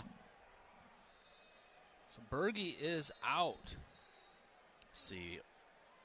Zach Bronigal stays alive at 197 with a major decision for Illinois. McDaniel of Nebraska stays alive on the backside. So team standings through the quarterfinals and most of this first round today of Wrestlebacks. Penn State out to a commanding lead with 90.5. Nebraska in second with 62.5. Oklahoma State with 61. The Hawkeyes with 42. UNI has 36. Minnesota 35. Ohio State 32.5. Illinois 28.5.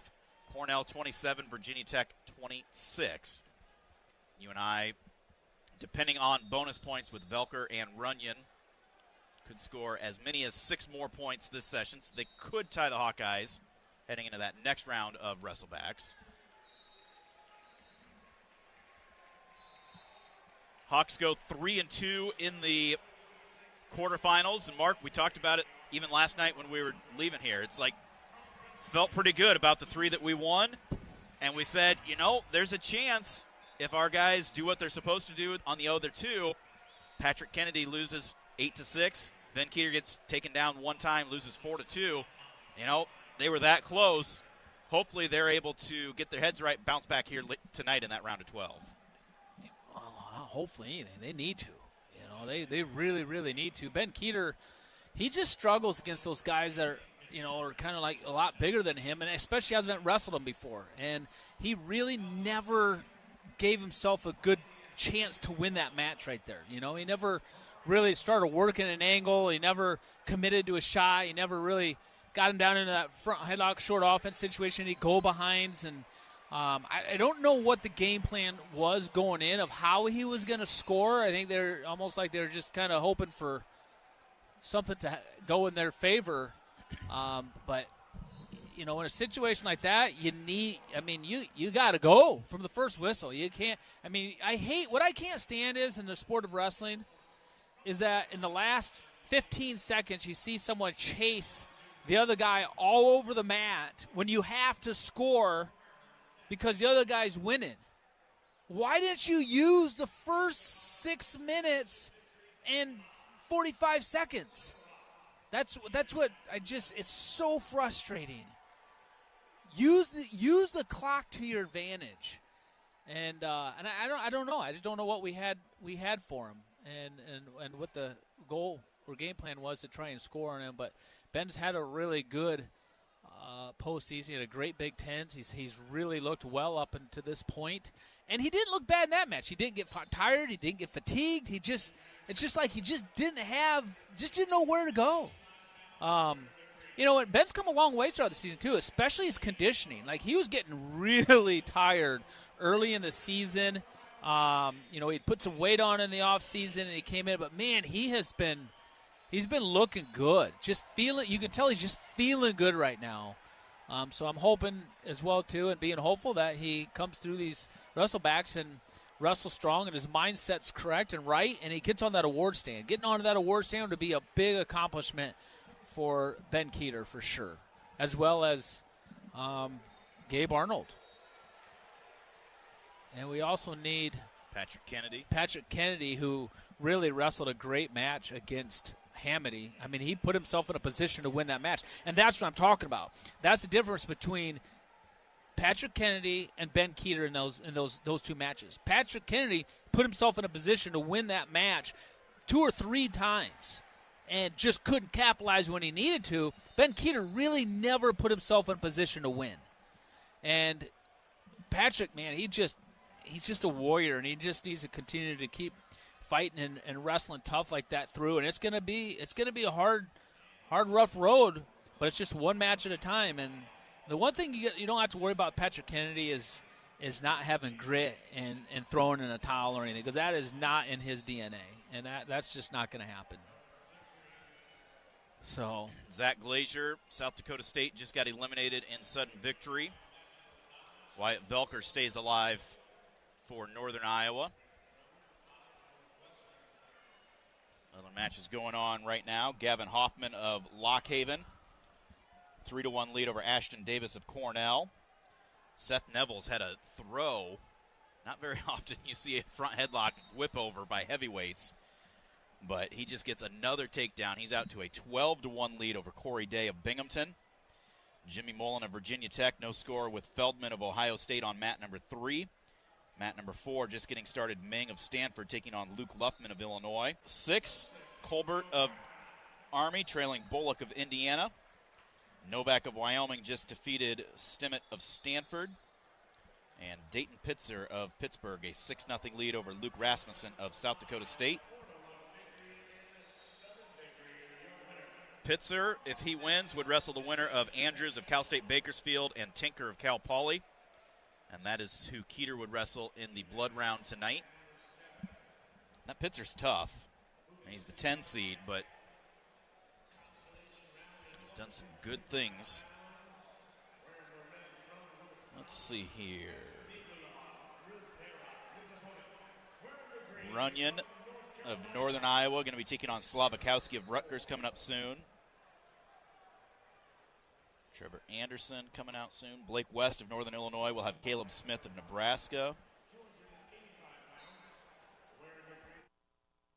Kobe taking on Brandon Cannon of Ohio State. That'll be an interesting matchup. Askey of Minnesota against Chittum of Iowa State.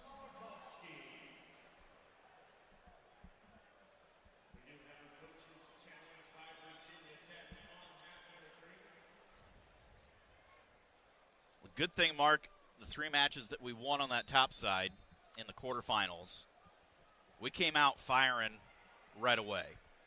I think everybody but Keeter came out firing right away. And, it happened early and often for Drake Ayala.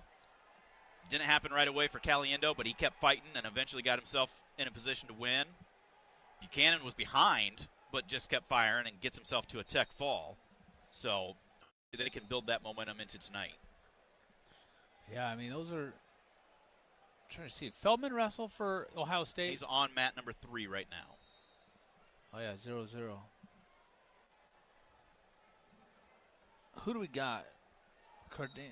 We should be good at 65, right? We've got Peyton Hall, who's the number 2 seed. We've never wrestled before, though. I feel good about that one. We've got Fugit at 133, who we beat by 10 really good about that one. And 97, we got Ferrari. So that's going to be an interesting one.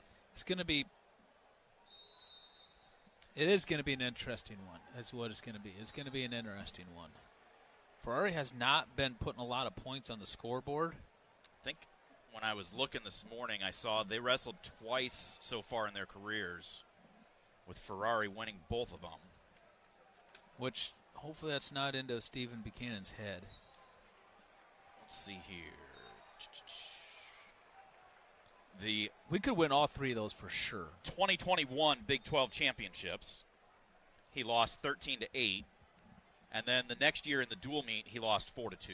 So they haven't wrestled for 3 years. Well, I also think too, Buchanan's gotten a lot better for sure, and I think Ferrari's gone the other way. I don't think he's really gotten worse, I guess, but he just really hasn't improved a whole lot either. He's not as big and strong, it doesn't look like either. So, I don't know. Let me see. It'll be interesting to see what happens.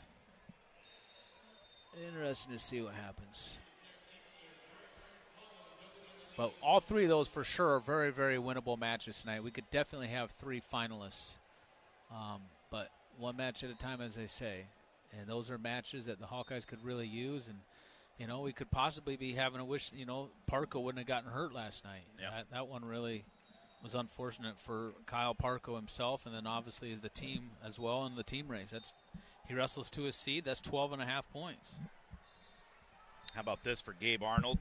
If he wins his next match, Mark, he's got Jackson Smith of Maryland in the blood round. Wow. You talk about tough matches every single round.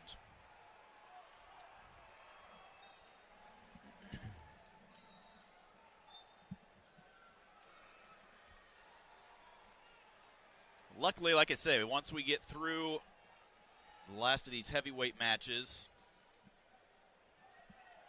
then we'll just have 4 matches per weight class on 8 mats. So they'll start rolling through those pretty quick.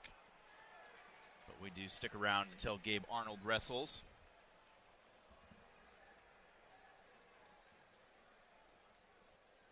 Runyon wrestling over on mat number 1. No score with Slavakowski of Rutgers. Luffman has come back and tied that up at 6 going into the third period. Feldman, a takedown over on mat number 3 to take a 3-1 lead. Hoffman wins on mat number 1. Hoffman, the number 14 seed.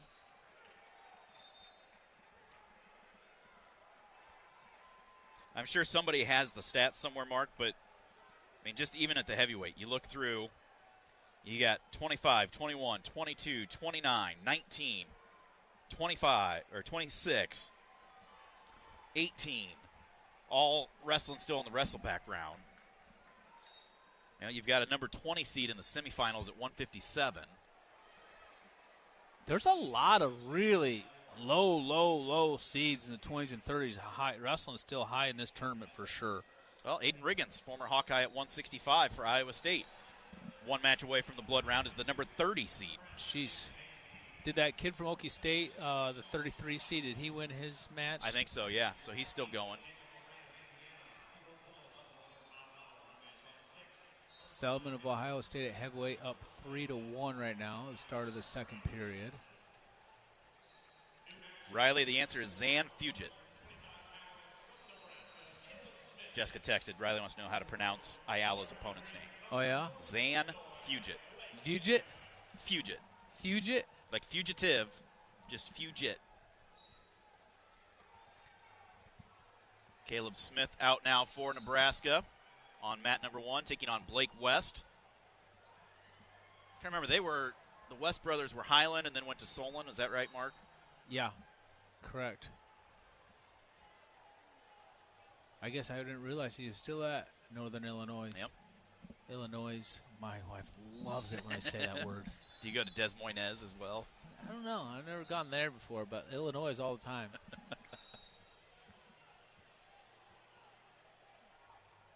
Van D for Nebraska also wrestling down there on mat number 2. He's taking on Speidel of Central Michigan.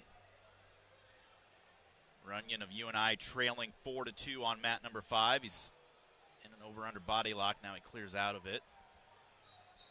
Man, this heavyweight division, there's a lot of good heavyweights, especially in that Big Ten.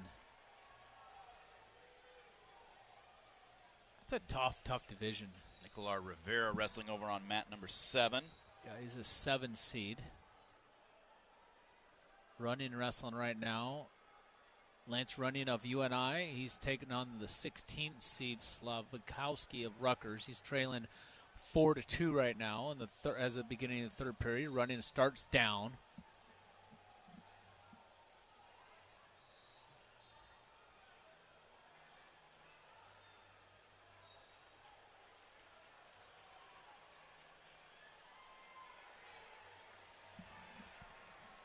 Another takedown for Feldman right at the end of the period. He leads 6-1 going into the third.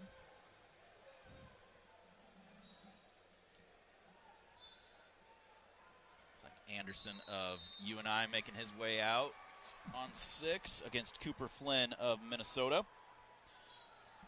Well, let's step out for another break. We'll be back with more from Philadelphia, the 2025 NCAA Wrestling Championships right after this. This is Hawkeye Wrestling from Learfield. Something big is happening at Hy-Vee. We just lowered thousands and thousands of prices on thousands and thousands of items in every aisle and in every department. Online, too.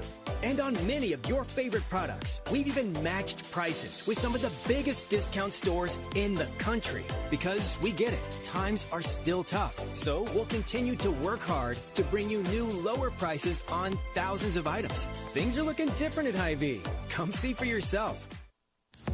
Our mission at Oak Knoll is to provide exceptional retirement living and health services through life care. I'm Steve Rowe, CEO. We are a not-for-profit life plan community and have served the Iowa City area for 58 years. Oak Knoll is located near the University of Iowa Hospitals and Clinics, Kinnick Stadium, Carver Hawkeye Arena, Hancher Auditorium, and downtown Iowa City. Visit our website at oakknoll.com to learn more. We are a proud sponsor of Hawkeye Athletics. Go Hawks! Brought to you by the Capital One Saver Card. As a founding partner of iHeart Women's Sports, Capital One wants to help you hear more about today's top female athletes, learn more about your favorite teams, and earn more, like unlimited 3% cash back on dining, entertainment, and grocery stores. So enjoy the game, the meal, the show, and earn unlimited 3% cash back with the Saver Card. Capital One. What's in your wallet? Terms apply. See CapitalOne.com for details. This is Jordan Sekefetz here for my dad Brian and his True Blue crew at Dodge Street Tire.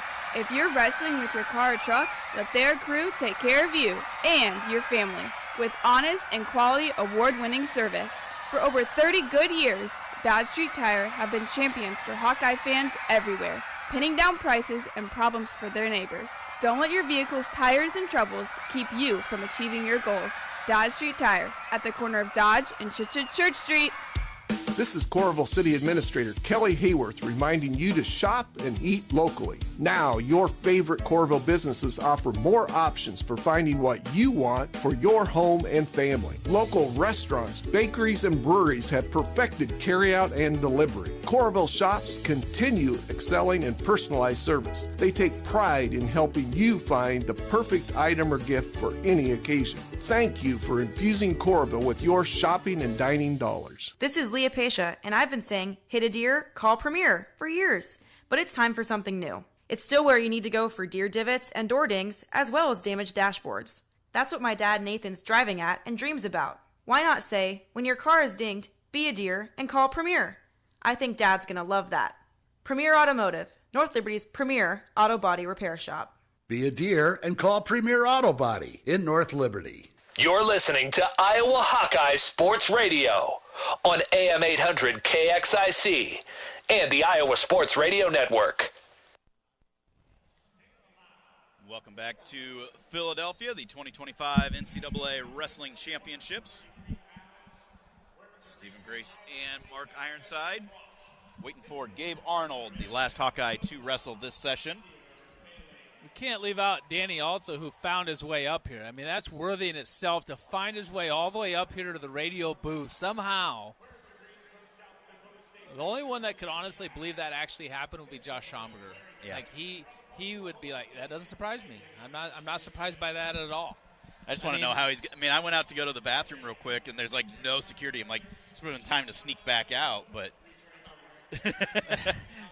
Danny's that kind of guy that his father-in-law's Dan Gable, so he's got mental toughness already. I almost think that it was tougher to get up here through security than it's going to be to try and get closer, meet Trump on Saturday tomorrow night. I mean, there's security everywhere up here. On the mats right now, mat number 1, a 4-0 lead for Caleb Smith of Nebraska over Blake West of Northern Illinois. That one is in the third period. Van D of Nebraska scoreless with Speidel of Central Michigan into the second period. Evan Frost of Iowa State, no score with Nasir Bailey of Little Rock on mat 3. Mat 4, Tyler Knox of Stanford, no score with Tyler Wells of Minnesota. Mat number 5, Julian Tagg of South Dakota State, no score with Tegan Jamison of Oklahoma State. Mat number 6, Cooper Flynn, a 3-1 lead over Trevor Anderson of Northern Iowa.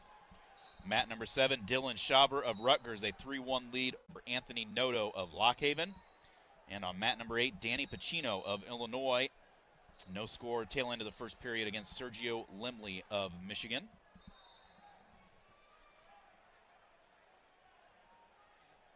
Man, that Anthony Noto, wasn't he from Lehigh, really good at one time? Lockhaven, he was third last year, I think. He's going to get eliminated from the tournament right now by Dylan Shaver of Rutgers. Most likely. He's trailing 3-1. It's only the first period. Taking Jamison with a takedown, so he leads 3-0 over there. Cooper Flynn of Minnesota, the 19 seed, ahead of number 22 seed from UNI, Trevor Anderson, 3-1, as that second period comes to an end. Caleb Smith of Nebraska out by a score of 4-1 right now, so that'll give Nebraska another half a point. That's with 37 seconds left in the third period. He's taken on, like we mentioned, Blake West. Van D on mat number 2 got reversed and then got an escape and a takedown, so he leads 4-2 going into the third period. He's got 1:20 of riding time, and he'll start down to begin the third.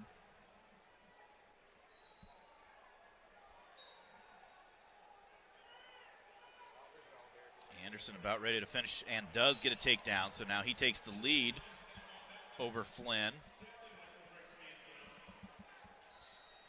Chino of Illinois, the 28 seed, taking on Lemley, the 14 seed of Michigan. That one in the second period, 1-0 in favor of Lemley. Smith of Nebraska wins. He'll take on Strickenberger of West Virginia in the round of 12 tonight. That matchup between Anderson and Flynn, the winner of that one gets Matt Ramos in the round of 12 tonight. Wow. Anderson just took the lead in that, 4-3 in the third period.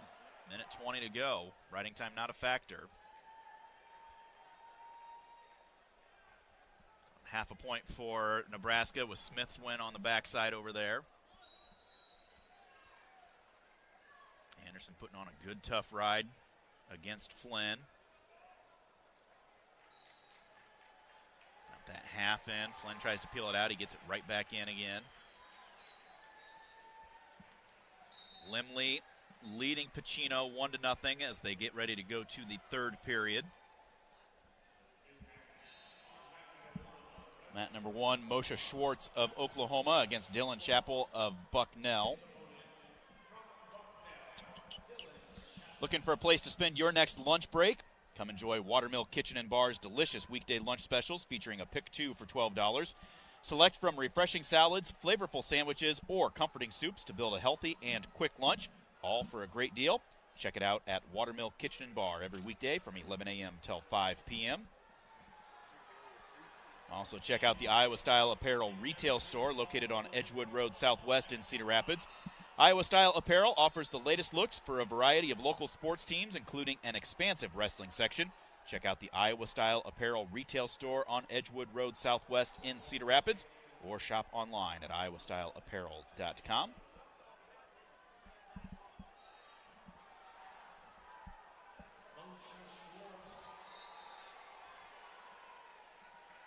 Schwartz of Oklahoma getting near falls. Down on mat number 1. Van D does win on the backside. So he'll take on the 21 seed Reaney of Indiana in the blood round. Frost and Bailey, 3-2 is the score over on that one. Bailey leading. 133 pounds. Nasir Bailey is the number 3 seed, and Frost the number 11 seed.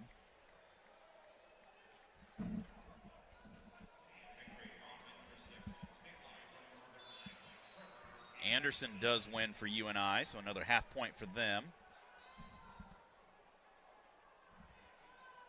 So that'll put them 5 points behind Iowa for 4th place.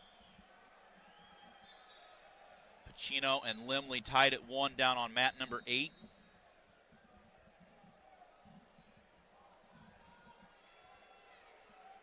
Nice misdirection by Pacino, but Lemley with good defense as well.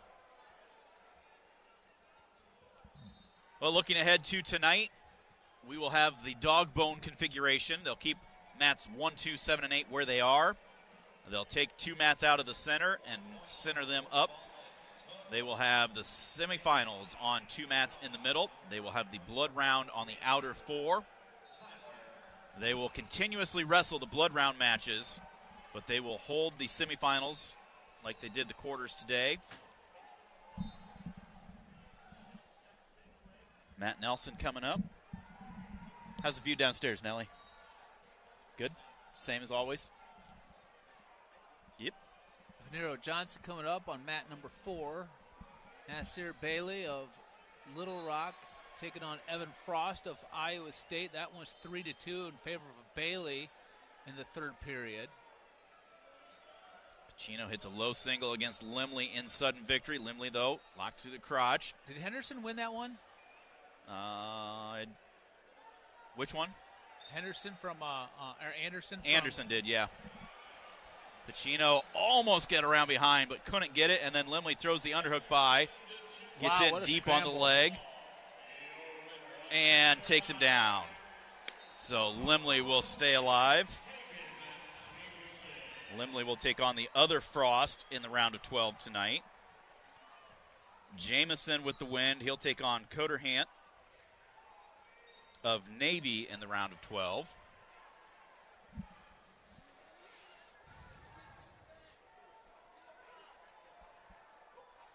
Still no mat assignment for Gabe Arnold. Yeah, Teague Travis, that's who it is. The number 33 seed on mat 2. Taking on Malky Hines from Lehigh, the 25 seed.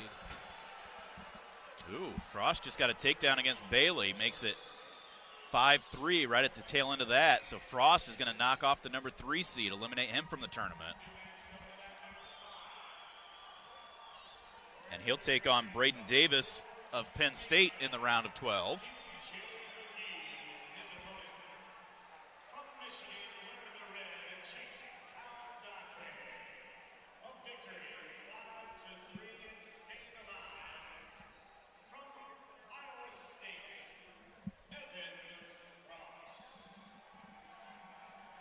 Johnson on mat. Let's peek at our U.S. Bank scoreboard update. Oh, man. Bailey just got beaten. He threw his headgear way up into the stands. A souvenir for fans somewhere. And they're going to lose a team point. Cost a team point against them as well. U.S. Bank scoreboard update. Hawkeye women preparing to play tomorrow down in Norman, Oklahoma. They will be taking on Murray State, the 6 versus the 11. The winner will play the winner between Oklahoma and Florida Gulf Coast on Monday, also in Norman. Hawkeye baseball team defeated UIC on Tuesday 4-1. They're getting ready, first pitch in about 30 minutes against Ohio State to kick off a Big Ten weekend, trying to get in ahead of the rain tonight back in Iowa City. Hawkeye softball sweeping Indiana last weekend. They will host UCLA tomorrow and Sunday. Hawkeye men's and women's track and field down at the Central Florida Invite today and tomorrow. Women's gymnastics is in Ann Arbor tomorrow. They will be at the Big Ten Championships. And Hawkeye women's tennis with 2 road wins last weekend at Illinois and Northwestern. They will host Minnesota and Wisconsin today and Sunday, respectively. U.S. Bank, a proud sponsor of the Iowa Hawkeyes. We're in it with you for the good stuff and all the hard work it takes to get there, because together there's nothing as powerful as the power of us. U.S. Bank, equal housing lender, member FDIC. Oh, look at that. Michigan getting almost about ready to get a fall over here. Saldate.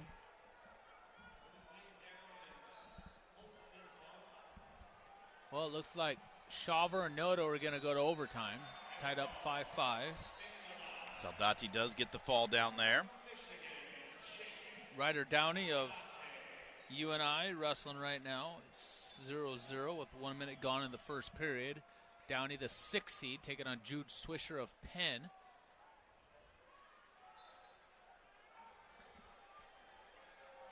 Rio Budo was eliminated for UNI earlier today, as well as Sima.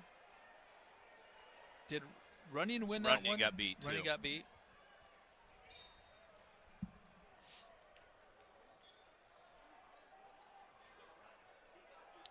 Panero Johnson wrestling down here for Iowa State, second period. Score 0-0. Panero Johnson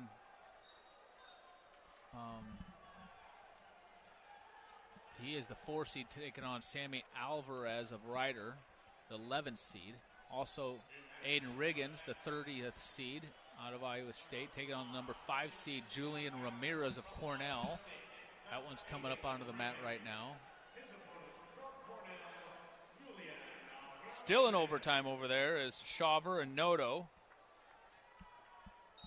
Tied up 5-5 with 50 seconds to go in the first overtime. Travis of Oklahoma State, the number 33 seed, tied with Malik Hines, 6'6". That's in the second period.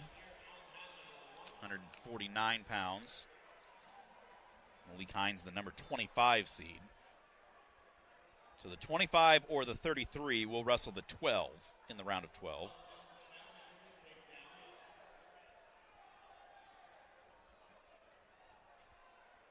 You also have the 29 seed Joffrey of Virginia against the 22 seed Drexler of North Dakota State. Uh-oh. Hokie State's Teague Travis just got hurt pretty bad. He was trailing 6-7 when this happened, but he's crawling on the mat.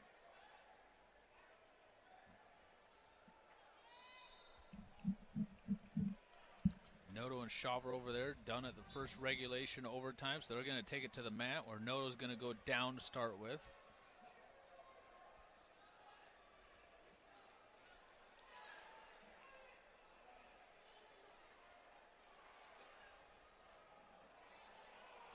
Panero Johnson still up, trailing 1-0 going in third period. Oh my goodness. 14-11. Moshe Schwartz was ahead, and he just got put to his back and pinned in the third period.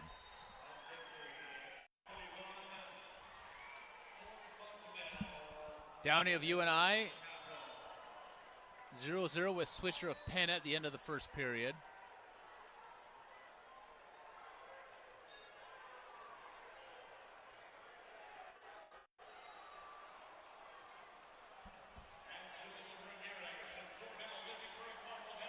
Ramirez trying to pin Aiden Riggins down there. He readjusts, and he's got that pretty tight and does. So Riggins is done. We're going to jump out for another break. We'll be back with more. Gabe Arnold going to be up here in a little bit. You're listening to the 2025 NCAA Wrestling Championships. This is Hawkeye Wrestling from Learfield. Hey Hawk fans, ready to elevate your game day experience? Introducing Daydreamer Cannabis-infused beverages. Made locally in North Liberty, Iowa, Daydreamer is your all-natural, low-calorie lifestyle beverage made with real fruit. It's light, healthy, and alcohol-free. Just what you need to keep you relaxed when the game heats up. So grab yourself a Daydreamer. Sip local and drink big. As always, enjoy responsibly. Visit us online at enjoydaydreamer.com. This is Jordan Sekefetz here for my dad Brian and his True Blue crew at Dodge Street Tire. If you're wrestling with your car or truck, let their crew take care of you and your family with honest and quality award-winning service. For over 30 good years, Dodge Street Tire have been champions for Hawkeye fans everywhere, pinning down prices and problems for their neighbors. Don't let your vehicle's tires and troubles keep you from achieving your goals. Dodge Street Tire at the corner of Dodge and Church Street.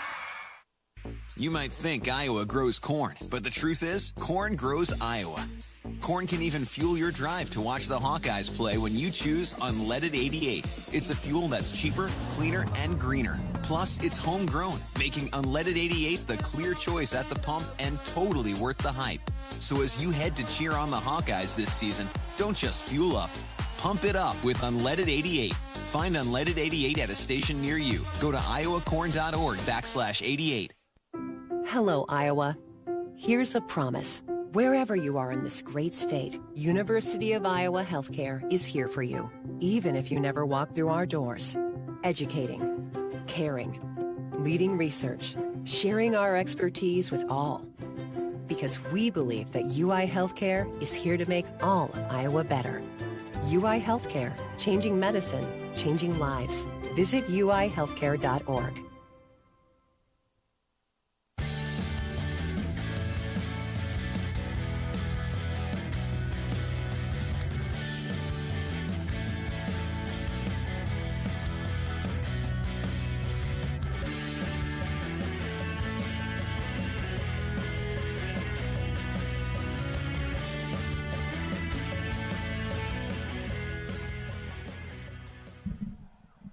Back in Philadelphia. Waiting on Gabe Arnold, the last Hawkeye to wrestle this session. Hopeful that he will be coming up relatively soon. Trying to see if they've got mat assignments. Still don't have him listed yet. But we've got Kobe Seabrook's up. Yep, Seabrook out right now, taking on Brandon Cannon of Ohio State. Cannon just got a takedown right there, take a 3-0 lead. Swisher of Penn took down Downey of UNI, so he leads them 4-1 with 42 seconds to go. Panero Johnson gets ridden out in the third period. He's going to lose 2-0 and be done. So Panero Johnson is done.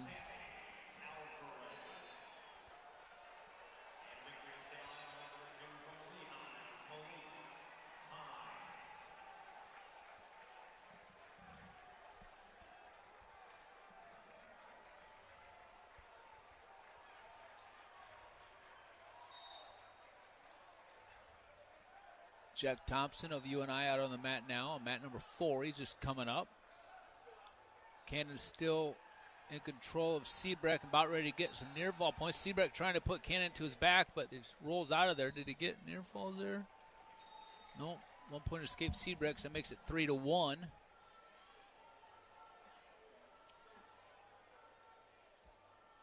And Downey's going to lose. Yeah, Downey's going to lose. Downey's going to lose for UNI, the number 6 seed, at 157 pounds.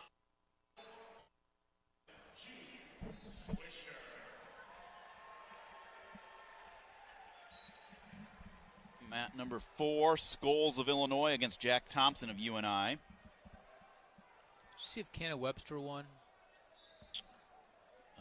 Let me go look.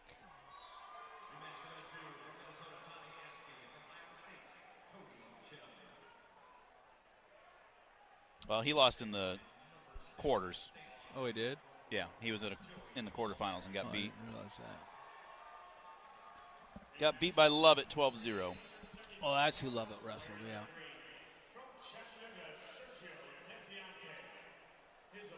Gabe Arnold in the hole on mat number 2. 4. Casella at 174 is up.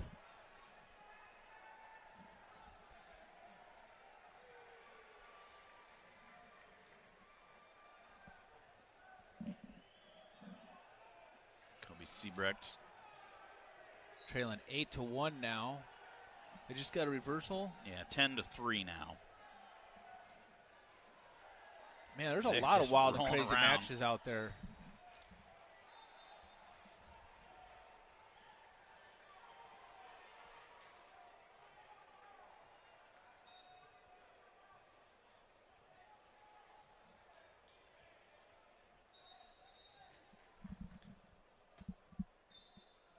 Now they show Gabe on deck on 2.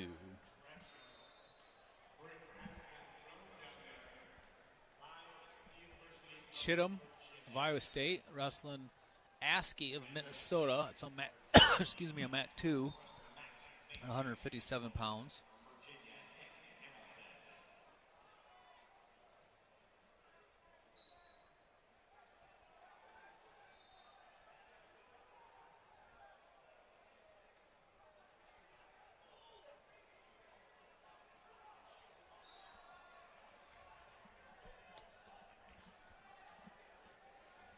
Seabrecht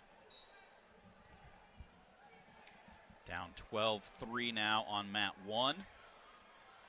With his style, though, you can't ever count him out. Yeah. Scholes pins Thompson on mat number 4. Askey with a takedown against Chittum.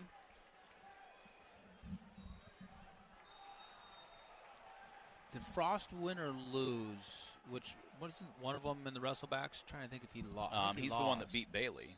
Oh, is that who? Yeah, that's who beat Bailey. Yep, you're right.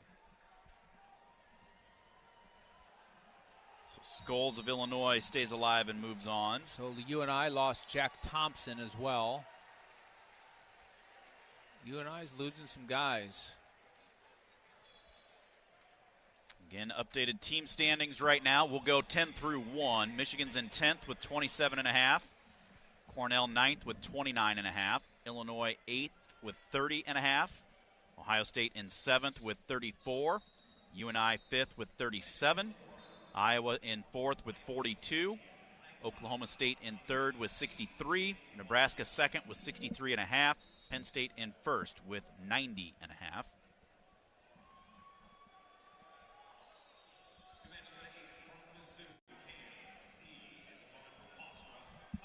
Mat number 6, Max Mayfield of Northwestern out on the mat. Kobe Seebeck still trails Cannon 12-3. That's only in the second period, 20 seconds to go. Lenny Pinto gets another takedown. He leads 6-1 in the second period. Askey will take a 3-1 lead over Chittum into the second period. Mat number 4, Donnell Washington of Indiana just coming out against Eddie Nietenbach of Wyoming. Singleton of NC State leads Brevin Casella of Binghamton over on mat number 5.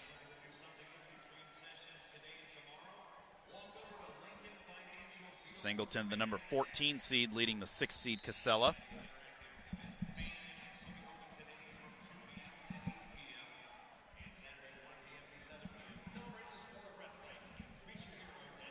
Chittum in on a shot on Askey. Askey leads that one 3-2 in the second period.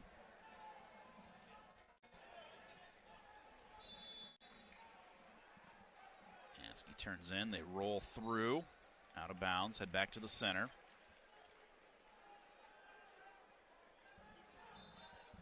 Seabrecht still down 12-3. Minute and a half to go in that match. It's kind of hard because they both have black singlets. Yeah. With the circle logo right in the center of the, like right between the shoulder blades. Yep.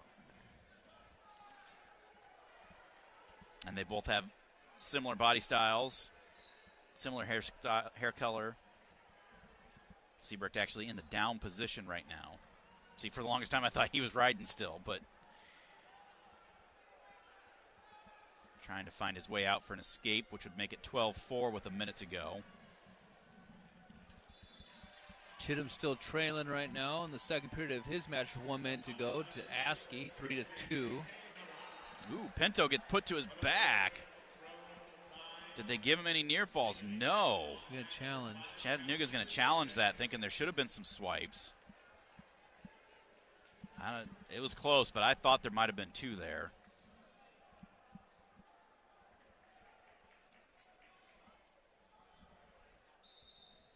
Seabrecht did get his escape.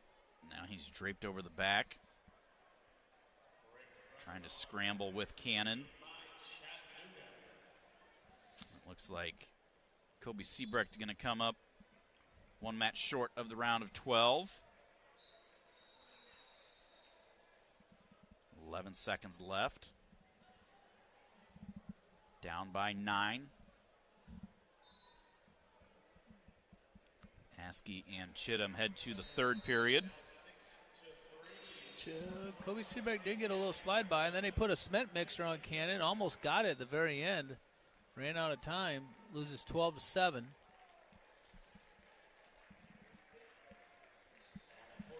That'll be a half point for Ohio State. Moves them half a point closer to Minnesota. Cody Chittum still trailing Askey of Minnesota 3-2.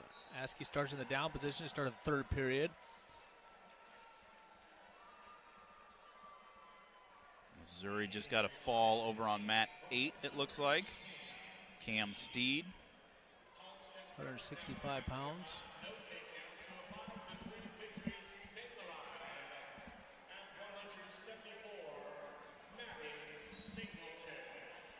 Singleton wins. There's a stall call against Chittum, it looked like. Right now, Askey leads 4-3 with a minute 20 to go.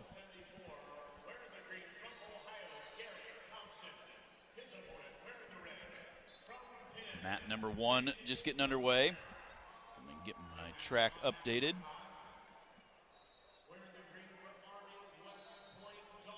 Garrett Thompson of Ohio against Nick Incontrera of Penn. Pinto still a 6-5 lead, but they're still reviewing that. Yeah, still under review. Donnell Washington a 9-6 lead in the first period against Nietenbach of Wyoming. Vasky leads Chittum 4-3 now. That's in the third period with 40 seconds to go on the feet, so a takedown would win it for Chittum. Mat number 5 right now, Mark. That is who Patrick Kennedy wrestles. Dalton Harkins of Army and Luca Augustine of Pitt.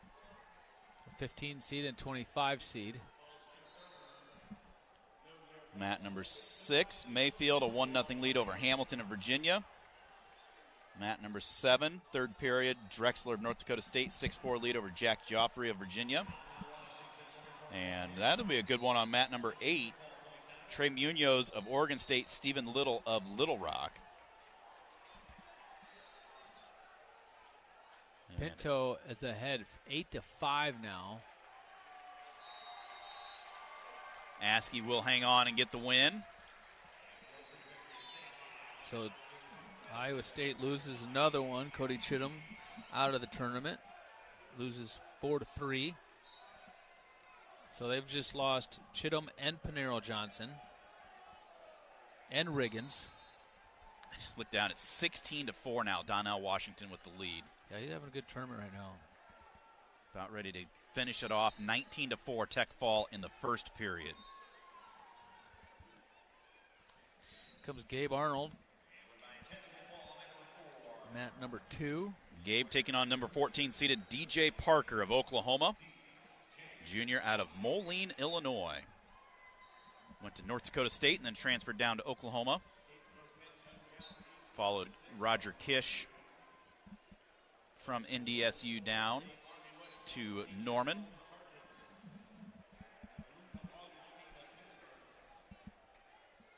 Kish wrestled at Minnesota.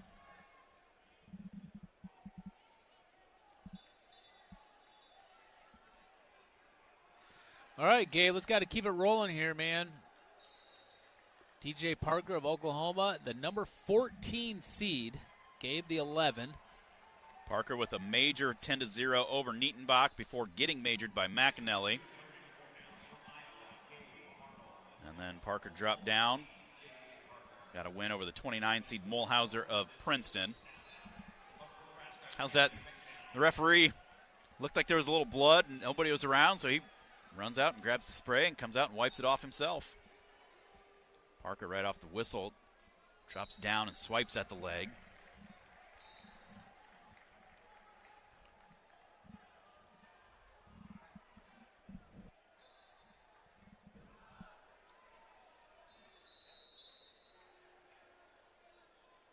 Gabe started slow last match too, got taken down first, but then battled, came back and did well. Parker in on a shot on Gabe right now. Gabe kind of like doing the half splits here. And again, this is where, you know, like we talk about, you give up your legs like that, you know, that's how you get hurt. You know, you're all of a sudden now you're doing the splits, you're jumping around, hopping around, you're rolling around. Somersaults and gets cradled to his back, and he's tight. That's it. He just got pinned. Gabe Arnold just got pinned. He tried a somersault, and Parker caught him right in the midst of rolling through, right when he rolled through and literally did a somersault, caught him in a cradle and pinned him just like that. So Gabe Arnold is done. Finishes a match short of the round of 12. Well, that's going to do it for us for this session. We'll be back on 8 o'clock out east, 7 o'clock in Iowa. We'll have the semifinals on 2 mats and the blood round on the outer 4. For Mark Ironside, this is Stephen Grace. We will talk to you later on this evening. This has been Hawkeye Wrestling from Learfield.